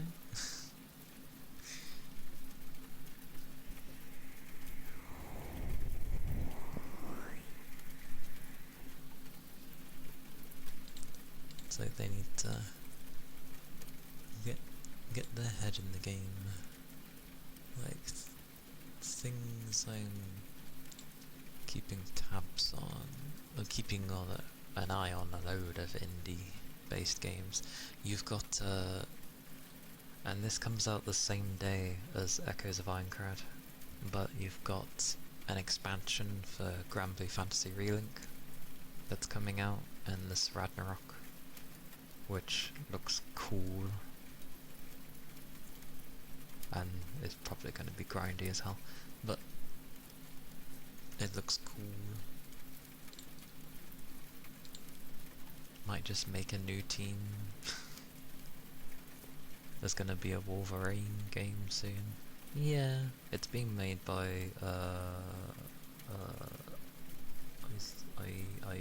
Insomniac. I think it's Insomniac. The buggers who did Spider-Man. The newer Spider-Man games. Some people really like the look of it. It just looks like one of those games to me. Like, go ham on enemies, go do things, do things in the environment here and there. I saw the design of Jean though. I gotta admit, unlike quite a few people, where I am used to the original designs from their original comic book versions, and sort of the animated TV shows I grew up with. So the designs are very different. Ironically, Wolverine's not so much. Very similar to his original design, but Jean's was nothing like her. For one, she has much shorter hair they've given her.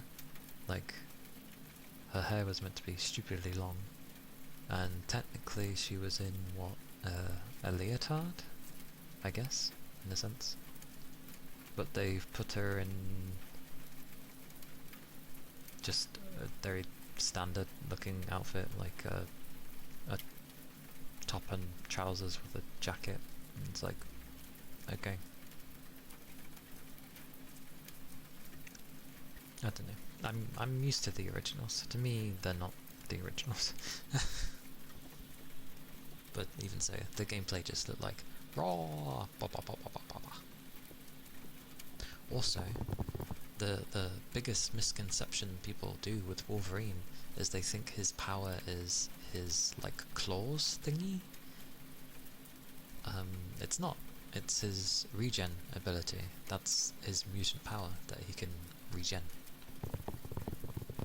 Just the other thing happens to be an additional thing, and then obviously he got experimented on, so he has the metal claws. But yeah, his mutant power is his healing. Always has been.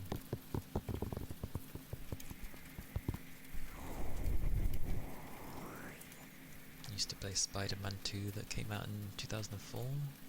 I think I remember that one. Because you had you had like Spider-Man 2 and stuff like that, and then you had things like Ultimate Spider-Man and things like that.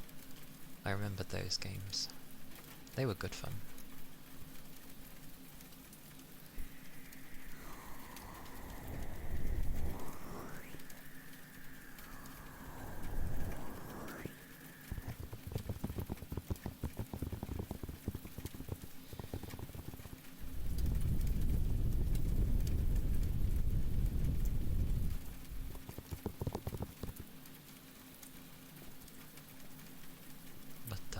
Yeah, just looks like lots of violence with Wolverine. The Spider-Man you played is the one from the App Store? Not familiar with the mobile-based stuff, so I cannot say. I did also play a Spider-Man game on the It was either the Game Boy Color or the Game Boy Advance. That was an interesting one. It was good, it was just hard. But it was a side-scroller, and with some platforming, and I'm just so bad with platformers.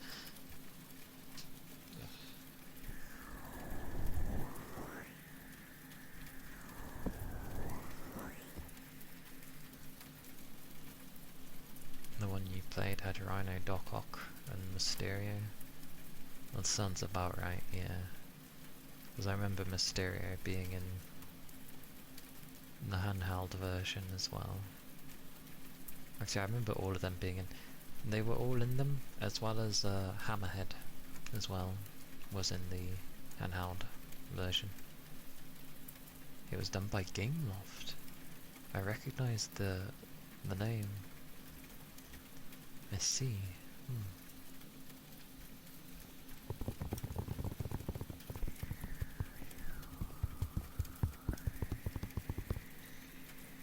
Welcome in, Beast. Welcome in. Hope you're doing well.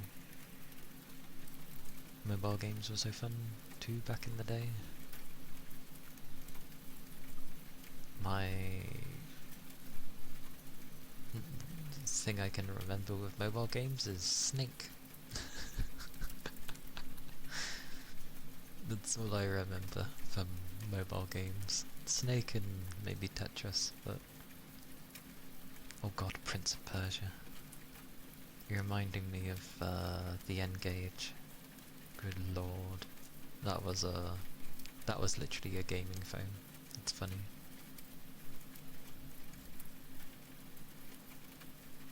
Prince of Persia.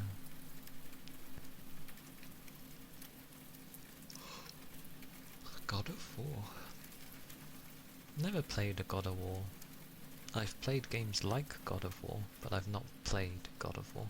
I've played Dante's Inferno. I've played that. Pretty good. Pretty good one. When mobile games were good.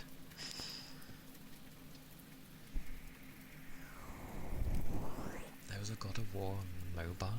How the hell did that work? That's quite a thing. I remember I did try a God of War on my PSP. Your flip phone. That must have looked quite interesting. Used to play cricket on the Samsung flip phone. Damn.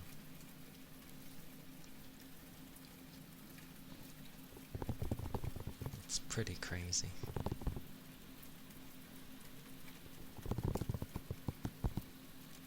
I remember Tomb Raider was on the N-Gage as well. Yeah.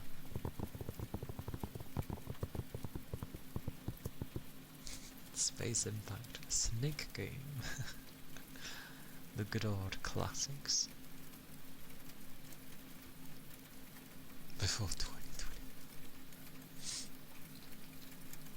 Like, I think most of the things I'm keeping an eye on is just like for this year at least with games is like Village in the Shade, Beast of Reincarnation, because it's been done by Game Freak of all people, of all companies, but they're making an interesting looking game.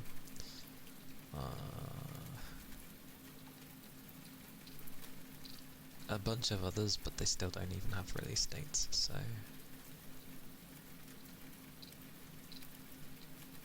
yeah, it's fine. And a few things on the Switch too. Give you back your Angry Bird. You remember a Sonic Jump game? Blimey. This was to do with the original Xbox, but I remember as well Unreal Championship 2? Something like that. The only game to focus on melee over using guns. Like, guns were there, but it was just so much better to use melee weapons. Remember playing a Snake game on Motorola phone, a Brick Blaster on Panasonic phone, and Blackjack on a Sony flip phone. I like that they all had their slightly varying little games. Subway Surfers. I never used to bother with the games on the phones though, because I had my like Game Boy Color and Game Boy Advance, and then eventually the Nintendo DS. I was happy with the Nintendo DS because it was the first time I was able to get a console with my own money. Because somehow I had managed to save up like 100 quid or something. So I got it. It was good fun. I can't remember what I got with it though, launch-wise. I think I got WarioWare. I think. But I do remember getting Elite Beat Agents and God knows what else. And my brain's going again, but hello Capricorn. My brain is going.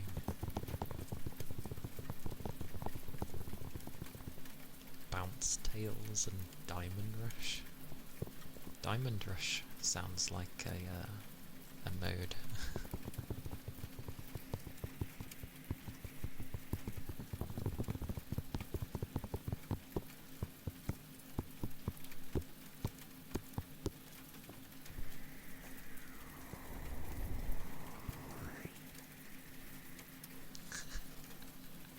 I had that for my Game Boy Color. It was like 50 games in one kind of thing. It was quite fun.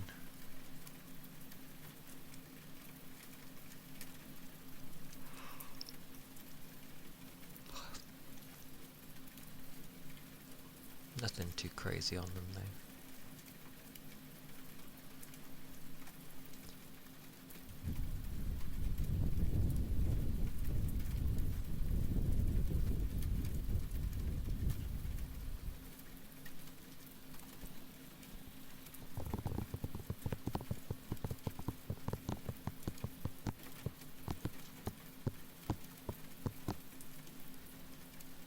What you missed the most from those times, though, is Purple Place?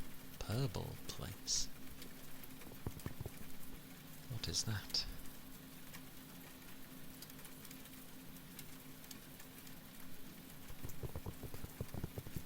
To be fair, I'm still pretty amazed that I grew up having a Super Nintendo and I didn't have any of the like staple games that you'd expect from Nintendo. I didn't have any Final Fantasy game. I didn't have any Mario game. I didn't have any Zelda game, any Metroid Prime game. I had none of the staples. Because when I was allowed to play on the Super Nintendo, I thought it was like much of my other toys.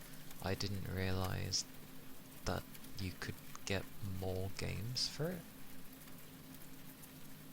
So I thought what I was given with it was all that it had. Didn't know you had more games.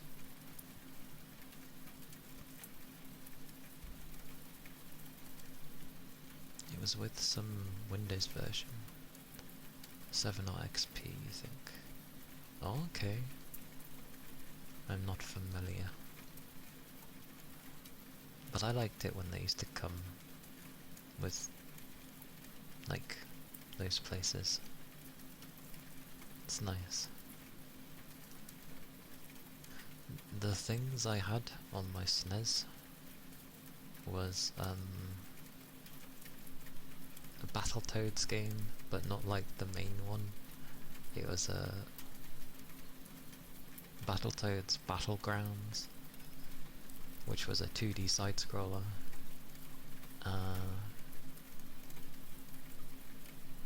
What else? I had Twinbee, Pop and Twinbee. I had that. Which I never realised for the longest time that they're in mechs. Didn't realise that those were mech suits. I thought they were just these things that helped humans. No, they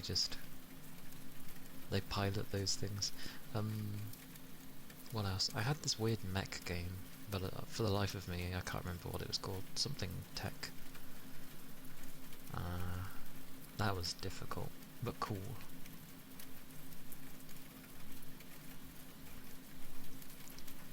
Video games weren't as popular when you were little. You had just one TV, so you'd usually not get to set up the console. Same here. We had like one TV, and while we did have a lot of times where we were sort of left at home, me and my sister, while they went out somewhere, usually to do some form of shopping to do with gardening or something. Yeah, my sister would always watch things, so me getting to actually play games was very rare.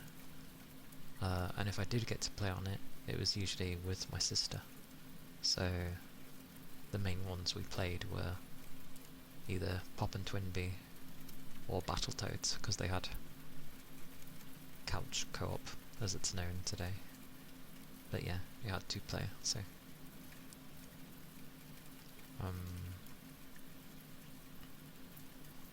oh god, I had Rise. One of the worst fighting games in existence. Rise. Absolutely terrible. Very stiff controls, very stiff movements.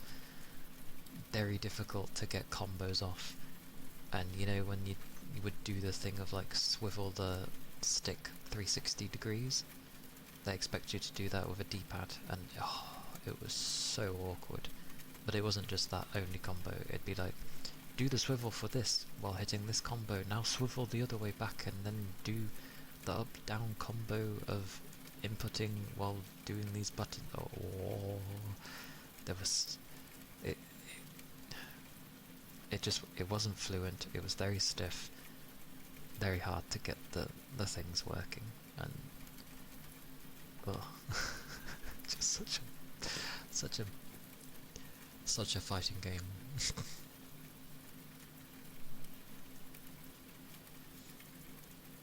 But yeah, those were the games that I had.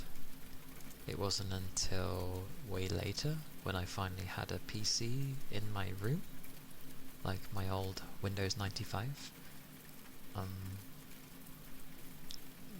when I learned about you could get more games for it, and then I eventually seen that you could get more games for the Super Nintendo, and I was like,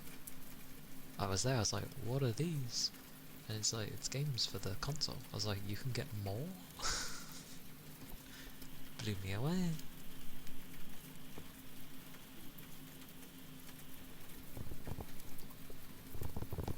So many games I missed out on.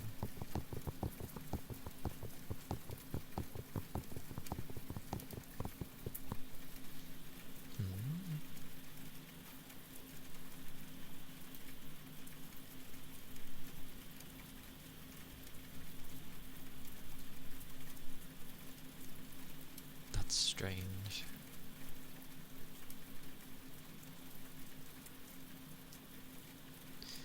Yeah. Plus, when we were growing up, it was a different time anyway. Like, not everybody was easily connected, because the internet just wasn't such an easily accessible thing. Like, back then, it was like, if you had internet, it's like, you were one of the few. You were one of the few.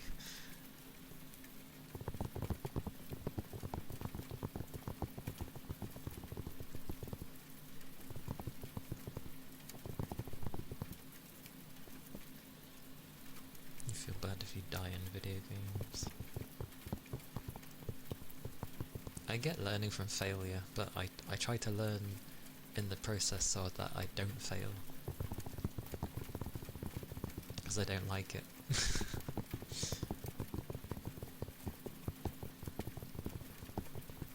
But yeah, going out and about and running around. When it got to the time when I was old enough to actually go out and about and play with people, we ended up moving house away from the people that I got on with, so I ended up just shutting myself indoors, and because I couldn't really play any games, I did what was only possible, which was just play with my toys and have my imagination. Because the internet wasn't really a thing, didn't have ready access to a console of sorts, so yeah. Usually just play alone by yourself or sometimes with siblings. I mainly just played on my own. And then yeah, eventually I ended up having a PC. And I've had a PC since I've been young, so I'm very used to having a PC. I am also okay with having no internet, because, again, I grew up without it, so I can survive. It sucks not having it, but, like, I'm not gonna perish just because I don't have it.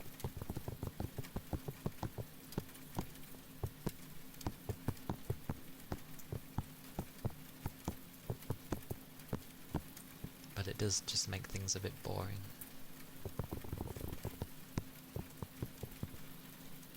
You got a bootleg version of Legos? I remember having something away from Legos. It was called Mega Blocks, which was like a really large version of Lego.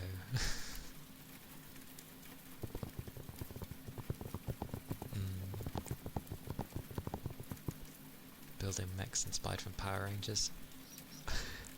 I didn't even grow up with Power Rangers.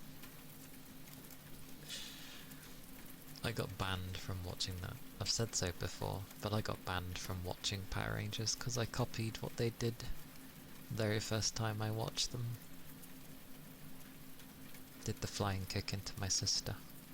So I was banned from watching it. So, yeah. You know what they should have done? They should have seen that I did that and go, "You cannot do that to your sister. We're taking you to a proper place where you can learn." I thought it was brilliant. I actually achieved a flying kick. Yes, it hit my sister, but that's fine. That's a bit rough, considering how rough she was with me and the amount of times she accidentally, I suppose, hurt me. I think a flying kick is fine.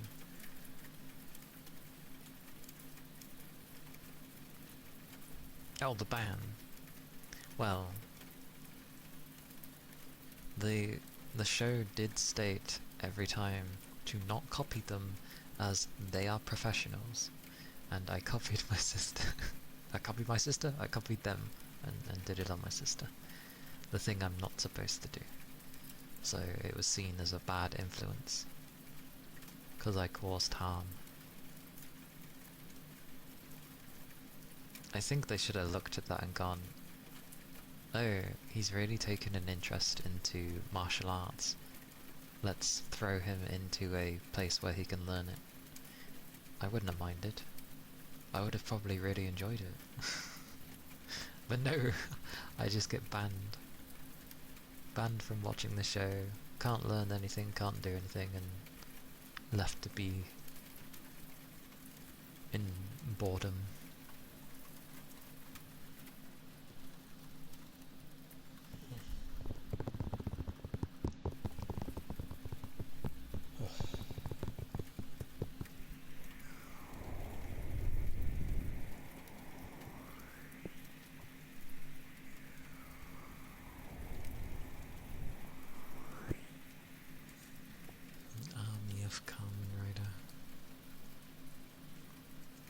basically the Asian Power Rangers.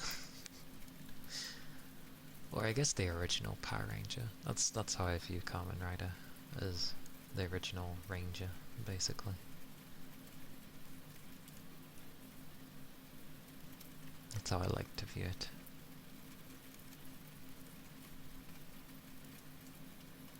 But yeah, it's no wonder I end up not, like, growing up, that I didn't really want to learn anything, because whenever I would want to learn something, I was always shut down, so I think I just gave up trying to learn things. Probably why I'm also so adverse to wanting to learn.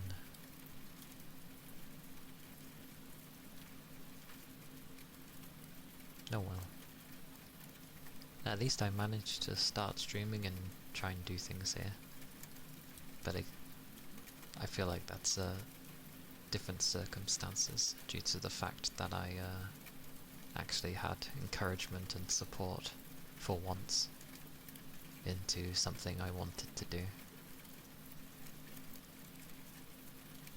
I'm pretty sure if Yu didn't give the help that she did, I probably wouldn't have followed through with streaming.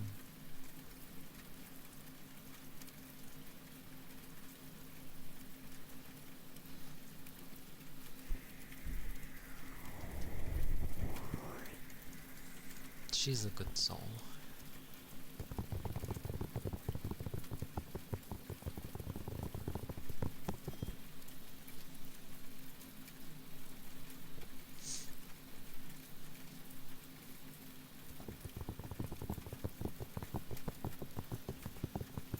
And she has a lovely singing voice.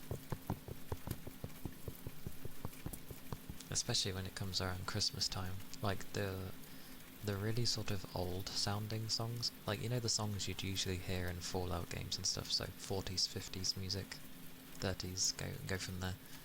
Like, she has that kind of voice. It's a really nice voice. And she sung some of those during Christmas time a few years back. It was really nice.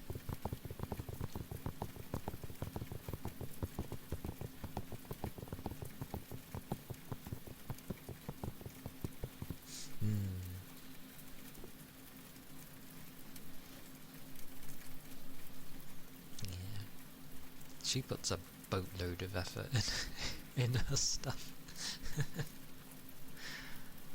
But she has been streaming for a long while, so that helps. Like, to know the flow of things.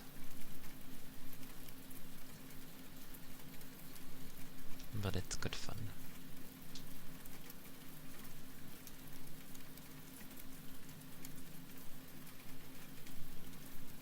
She's like the kind, or the type, where she can put all of her efforts into something. Like all in one go, all in these bundles that she does. Which is really nice. It's the same with a lot of streamers, to be fair. Or at least, you know, the ones I end up lurking into. Like, whether it be they have an overabundance of energy, or like they're just able to keep this flow of sort of craziness happening.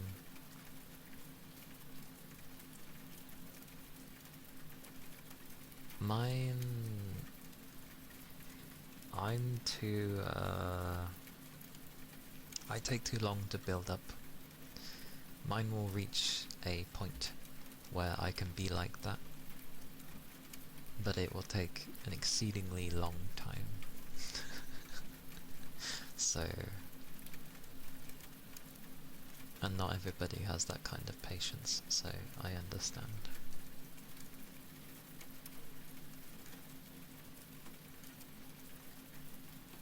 Early 2024. What are we in now? 6.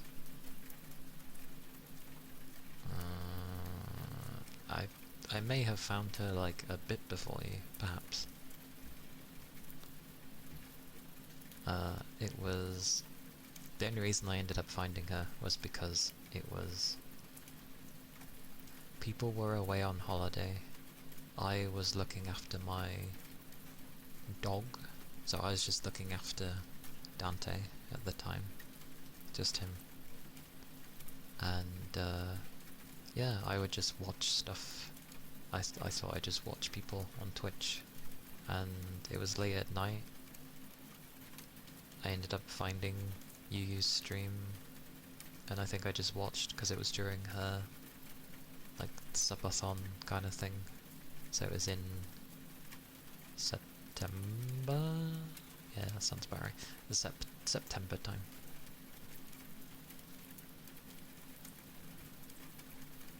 Oh yeah, originally I had seen her before she became a VTuber, but I wasn't really watching Twitch back then. It was sort of like glancing passes.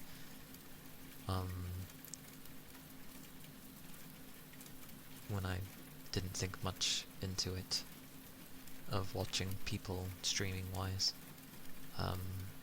So I remember vaguely her days back then, but I didn't like consecutively watch. I just sort of glanced and I was like, oh, okay. But yeah, I properly started watching when she had become a VTuber. And then I said about, well, many things happened. Many things happened.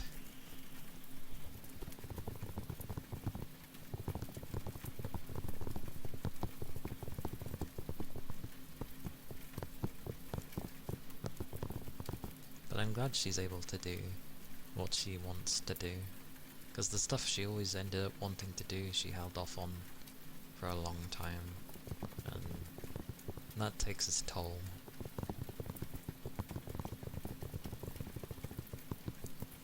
In 2024, I started watching VTubers sort of just before COVID. Just before COVID, I started watching VTubers.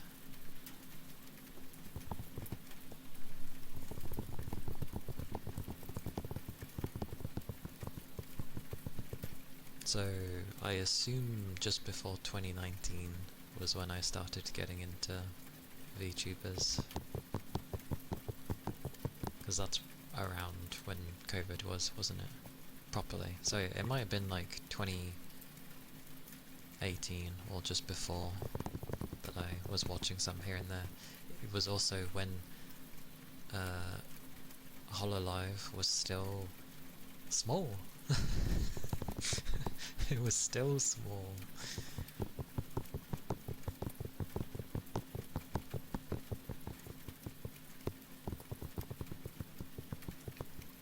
Good old raiding. Like, I remember watching Sui-chan with her psychotic ways of playing games. Okayu was pretty fun.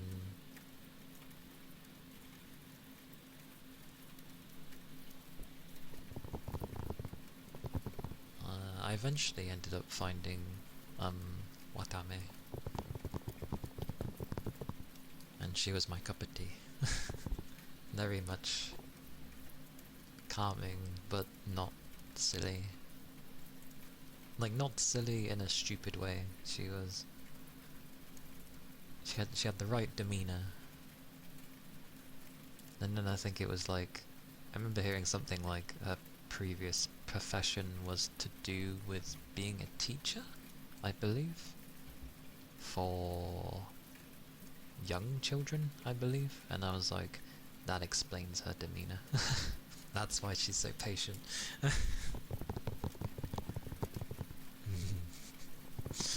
Indeed, she did nothing wrong. She never does anything wrong. I like the effort she put into things. You only joined Twitch in 22 to watch CSGO tournaments live. I remember those. That and Dota. I remember those tournaments.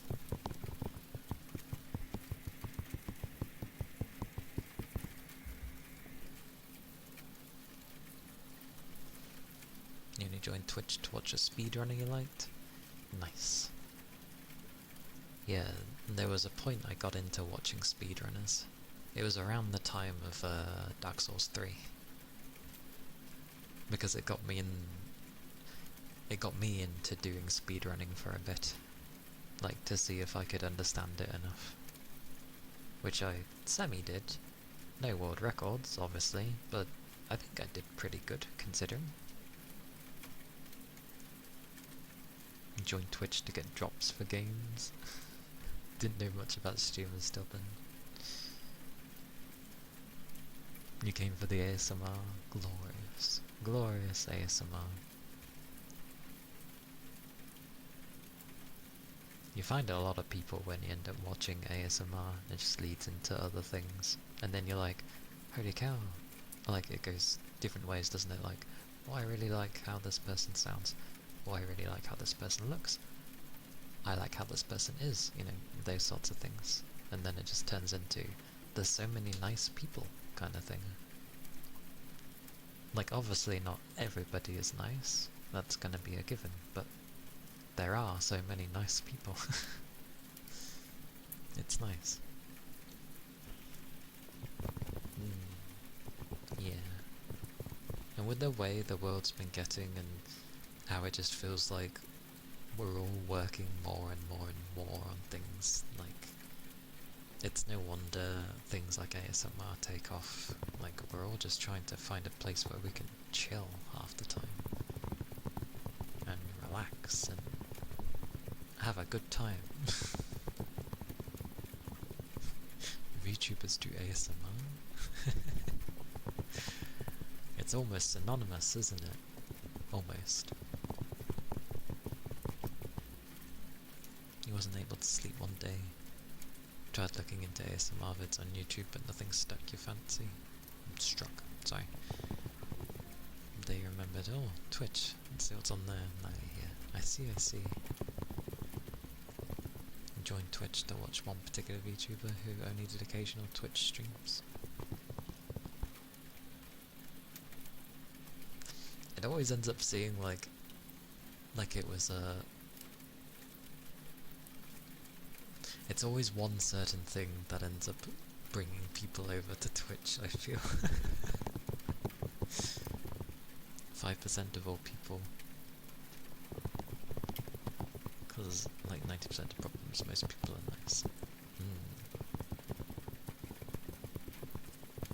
Since you had the account, you clicked through ASMR category and found you like that. I see. I forget that you can search through categories, because I've never done it that way. It's always been like, there was just someone initially, and then I've ended up finding people due to who we end up getting raided into, and that's how that went. A week or two later. I see.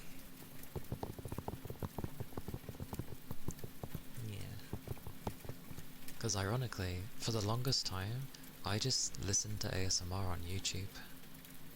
Like, mainly Japanese, but still. It was soothing, relaxing, so I listened to that. And then obviously you start getting used to what you listen to and you change some of the stuff you listen to, but it's still calming things, it's just different things. And then eventually it worked its way up to just wanting, I guess, live ASMR for some reason.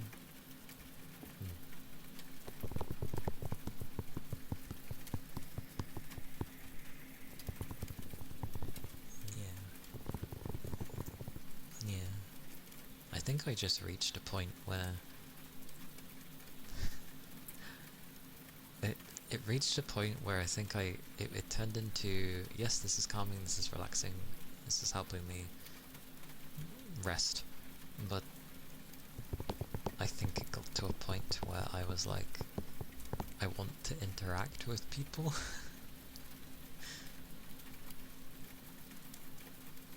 And that was why I came to Twitch, I guess. And then yeah, found Yu, and I was extremely, at least comparatively, I was extremely talkative back then. And then like the Minecraft server happened, and I don't know. It was the first time of like, oh, because I won a contest over there, which was really nice. It was also the first time I tried things in the community thing. That was when her days were like, community days were on the Saturday, so I was able to join. When they got switched I couldn't join anymore, but it happens. But yeah. Who knows? One day maybe I can, like, give something back to you for, like, all the help. I don't know how, but something.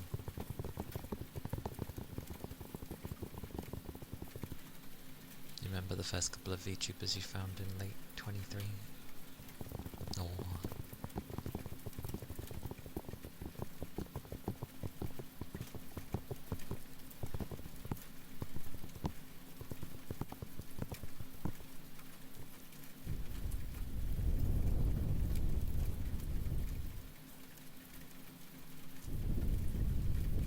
oh, blind.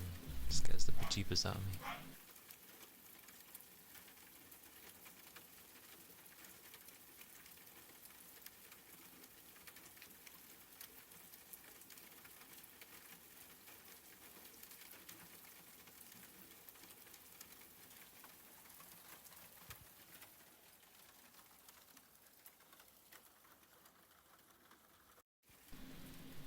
Random bugs.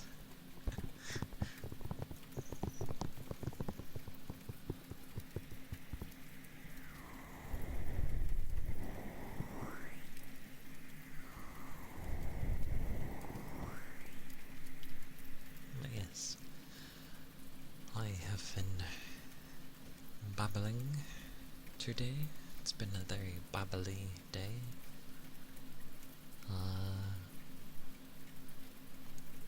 I will probably look for someone to read. Bubbly bubbly.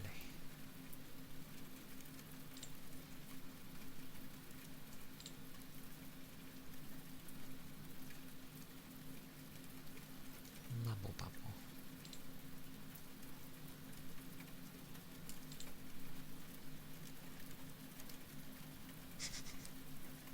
Yeah, it's not always a bad thing for me to babble.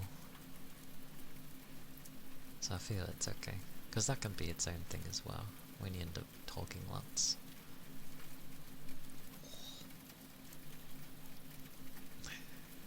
I've also been like, not sitting up straight for sometimes, and my voice is... My voice?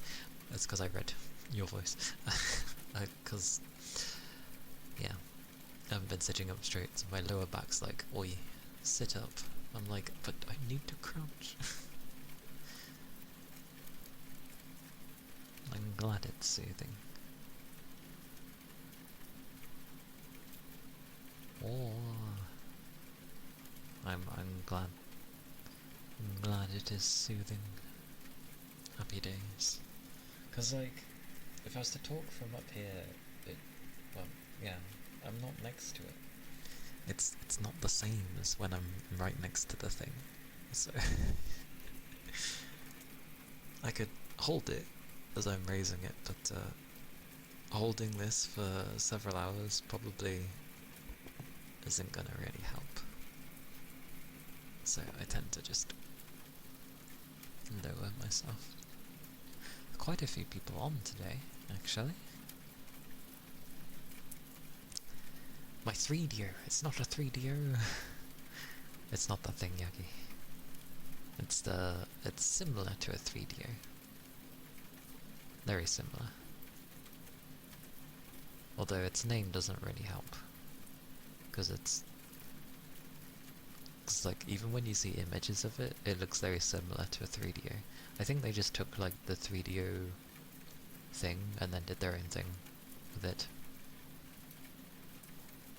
Yes, yes. I did add it back into my like about me section, just in case, because I did have someone ask before the type of microphone I was using.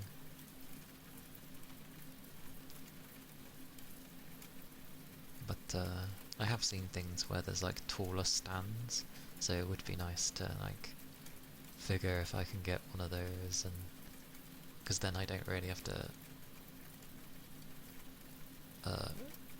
shrimp, I guess, and I can sit up normally, well, to speak into it. Gooba, thank you for the head pats. Hello, how are you doing? How is the Gooba?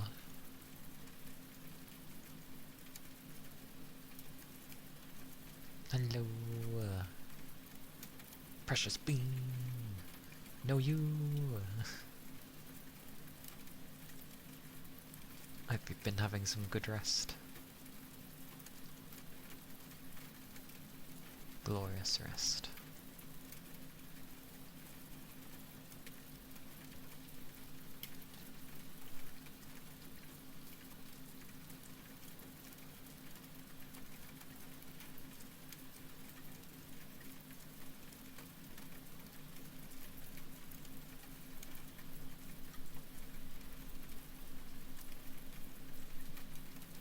You woke up and didn't sleep past your alarms. Got all your routine stuff done out of the way. Nice. Nice one. I am well, thank you. Such a nugget. Yeah, I'm good. I wake up when I wake up. It's usually between like 10 and 11 that I manage to drag myself out of bed. Sometimes close to 12. And then I will like have my bath. I'll always go to have my bath and some lunch. But yeah, it's been nice. It's been a good time. Oh, hang on.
Washa.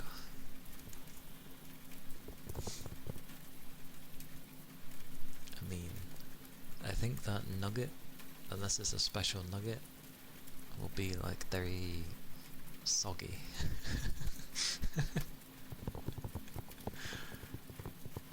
A soggy nugget. I don't know if that is scrumptious or not.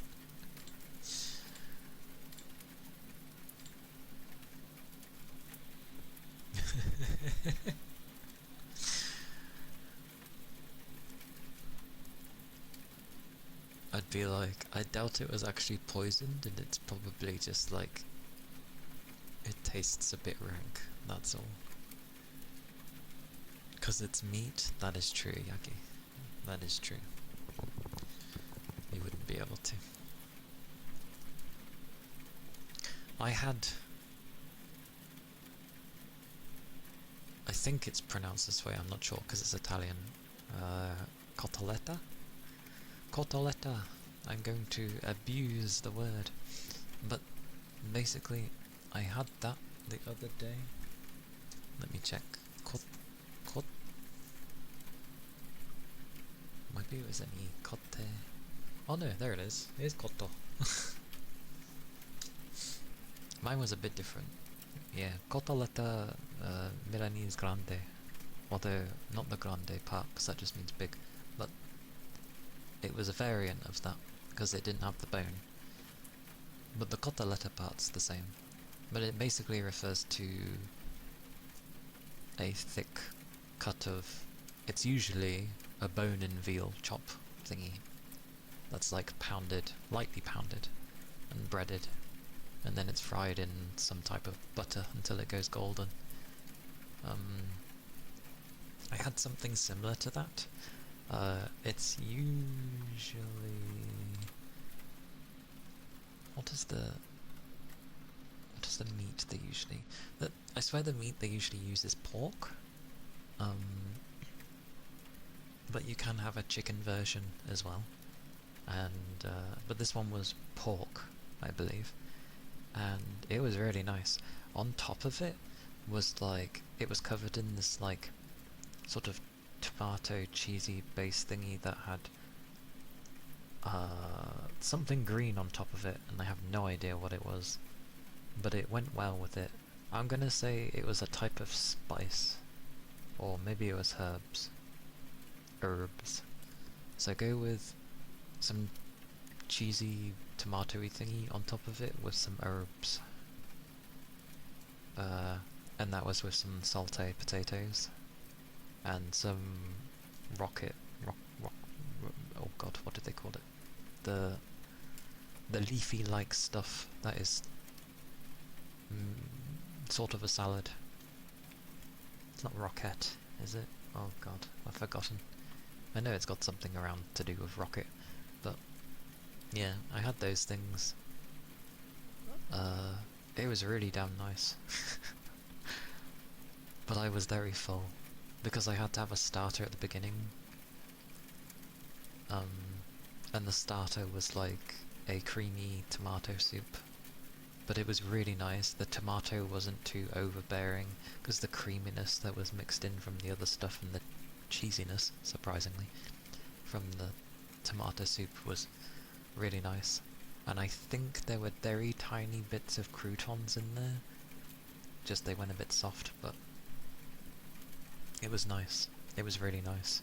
Very hot. I think I had some bread with it. I think it might have been sourdough bread. But it was really nice. Yeah, it was really nice. That was the starter. I finished that, and then I had the cotoletta thing. And that was also incredibly nice. Now you're hungry. I'm sorry. Like, it looked good. Like, if you were to search it up on the internet, it looks kind of so-so.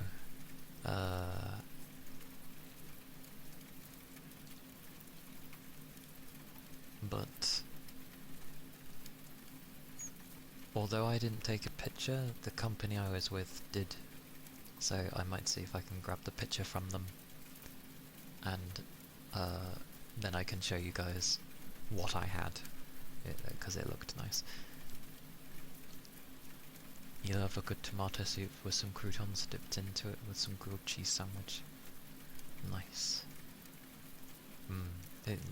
You would have liked it, Yagi, the tomato soup. Like, it was good. Like I said, it wasn't too overbearing with the tomato flavour, and just the cheese kind of in there, and the I guess the creaminess that brought in with the bits of croutons in there. I'm assuming it was croutons, I'm not sure, but it was nice. It was very nice. Had to give it a good blow because it was hot.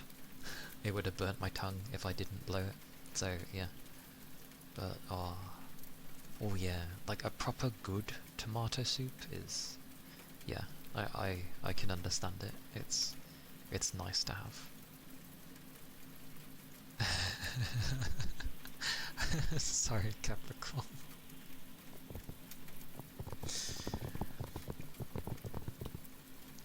My point being is, by the time I had the starter and then the main meal, I was extremely full. Extremely full. I'm not used to eating so much. My stomach has really shrunk. But it was, yeah, it tasted great. There was plenty to eat. Because it's Italian, of course they give you good sized portions. And yeah, it was very nice. The lady who served us was the manager. And yeah, I just like, I get quite reserved when talking to people I don't know at all. But I did stay, like, it was really tasty, and I enjoyed it a lot, and her expression brightened up as I said it, so I'm glad. We love big, dumb, huge portions of Italian. They certainly give you enough to eat. It was nice.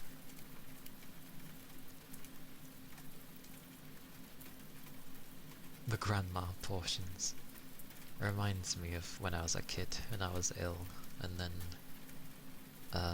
when I got better, finally having a whole chicken and eating it. Those people were very happy. Very happy to see a child had an appetite and could actually eat it all. They were like, my god, you ate a whole chicken. They were like, they were just amazed. Happy days. There's things that stick with you as you grow up, and that's one of those things that stuck with me, because they were all just so happy that I ate so much. And I was rewarded for it. Like, what more can you ask for?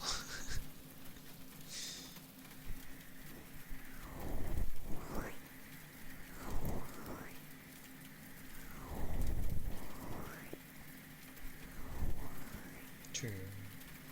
I guess. Especially if they're used to having foreigners in their restaurant, because I was on holiday. Like, and all they see is their children being given, you know, the child menu, which would have like very tiny amounts of things, and even then they still wouldn't finish it. So I assume they were probably very happy to see a child, of all things, order something more than adults would eat, and actually eat it all. No wonder they got happy.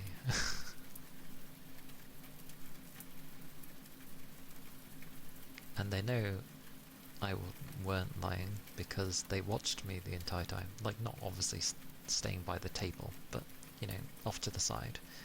And they just watched. They seen that I ate it all.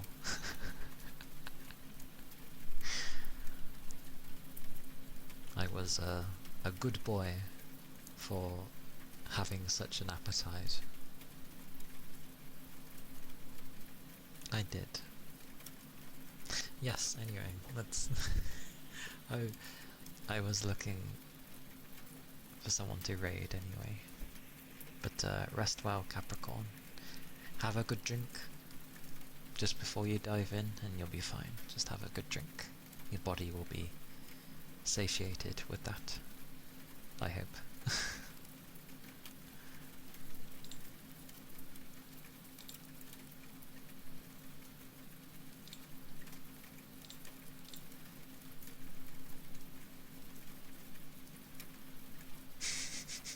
I'm sorry.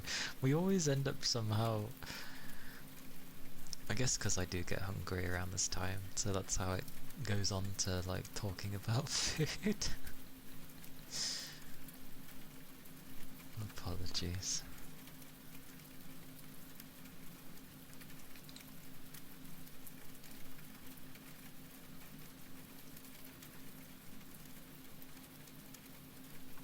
Yeah, dream of the good stuff. Maybe something you haven't had in a long while as well. or like something you haven't had since you were young or something.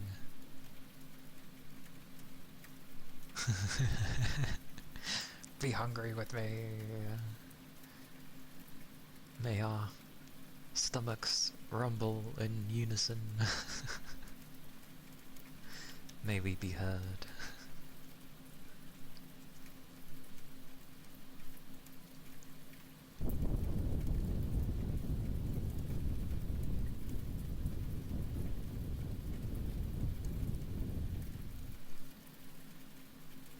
Damn, you're cultivating a baby, Yagi.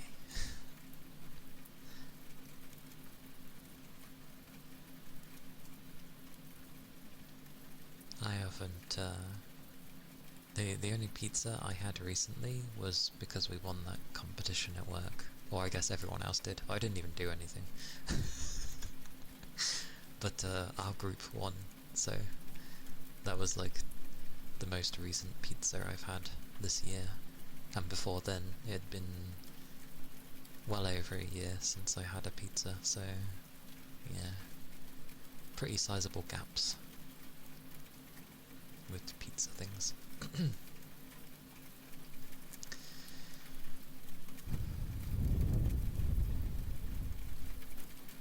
But yes, we shall go raid Noodle. We shall go raid Noodle. By the looks of it, Nala has just barked to save everyone's soul, so that's a good time.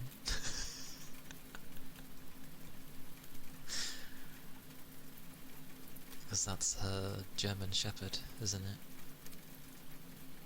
I just seen the Borg thingy come up, so I assume she just went. I like that it wakes people up, and for me, I'm just like, ah, hello. Like, I don't think it's too loud. It's definitely louder, but it doesn't surprise me. I'm just like, oh, hello.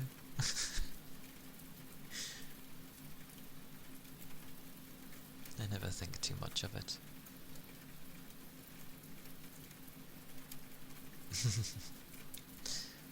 Max only barked a few times. Bless him. Alright, let's go. Let's go raid. Let's go raid. Yeah. He just likes to be close to people. But, yeah, that's the raid message if you're subbed with the emotes. If you're not subbed, use the one with the hearts. Please do. And Discord is there, if anybody is interested in joining the Discord. I'm slowly working up with that thing. Slowly. And YouTube, where all my VODs are, and such. And yeah, when I get a few more extra items, I'll do like some little video stuff again. But yes, do take care of yourselves. Thank you again to Min to raiding me. Much appreciated and very surprising, but thank you kindly. And thank you for all the follows. Do all take care, everybody. Keep liquids up, and have a nice weekend. Yes. Bye bye. Bye bye. Bye.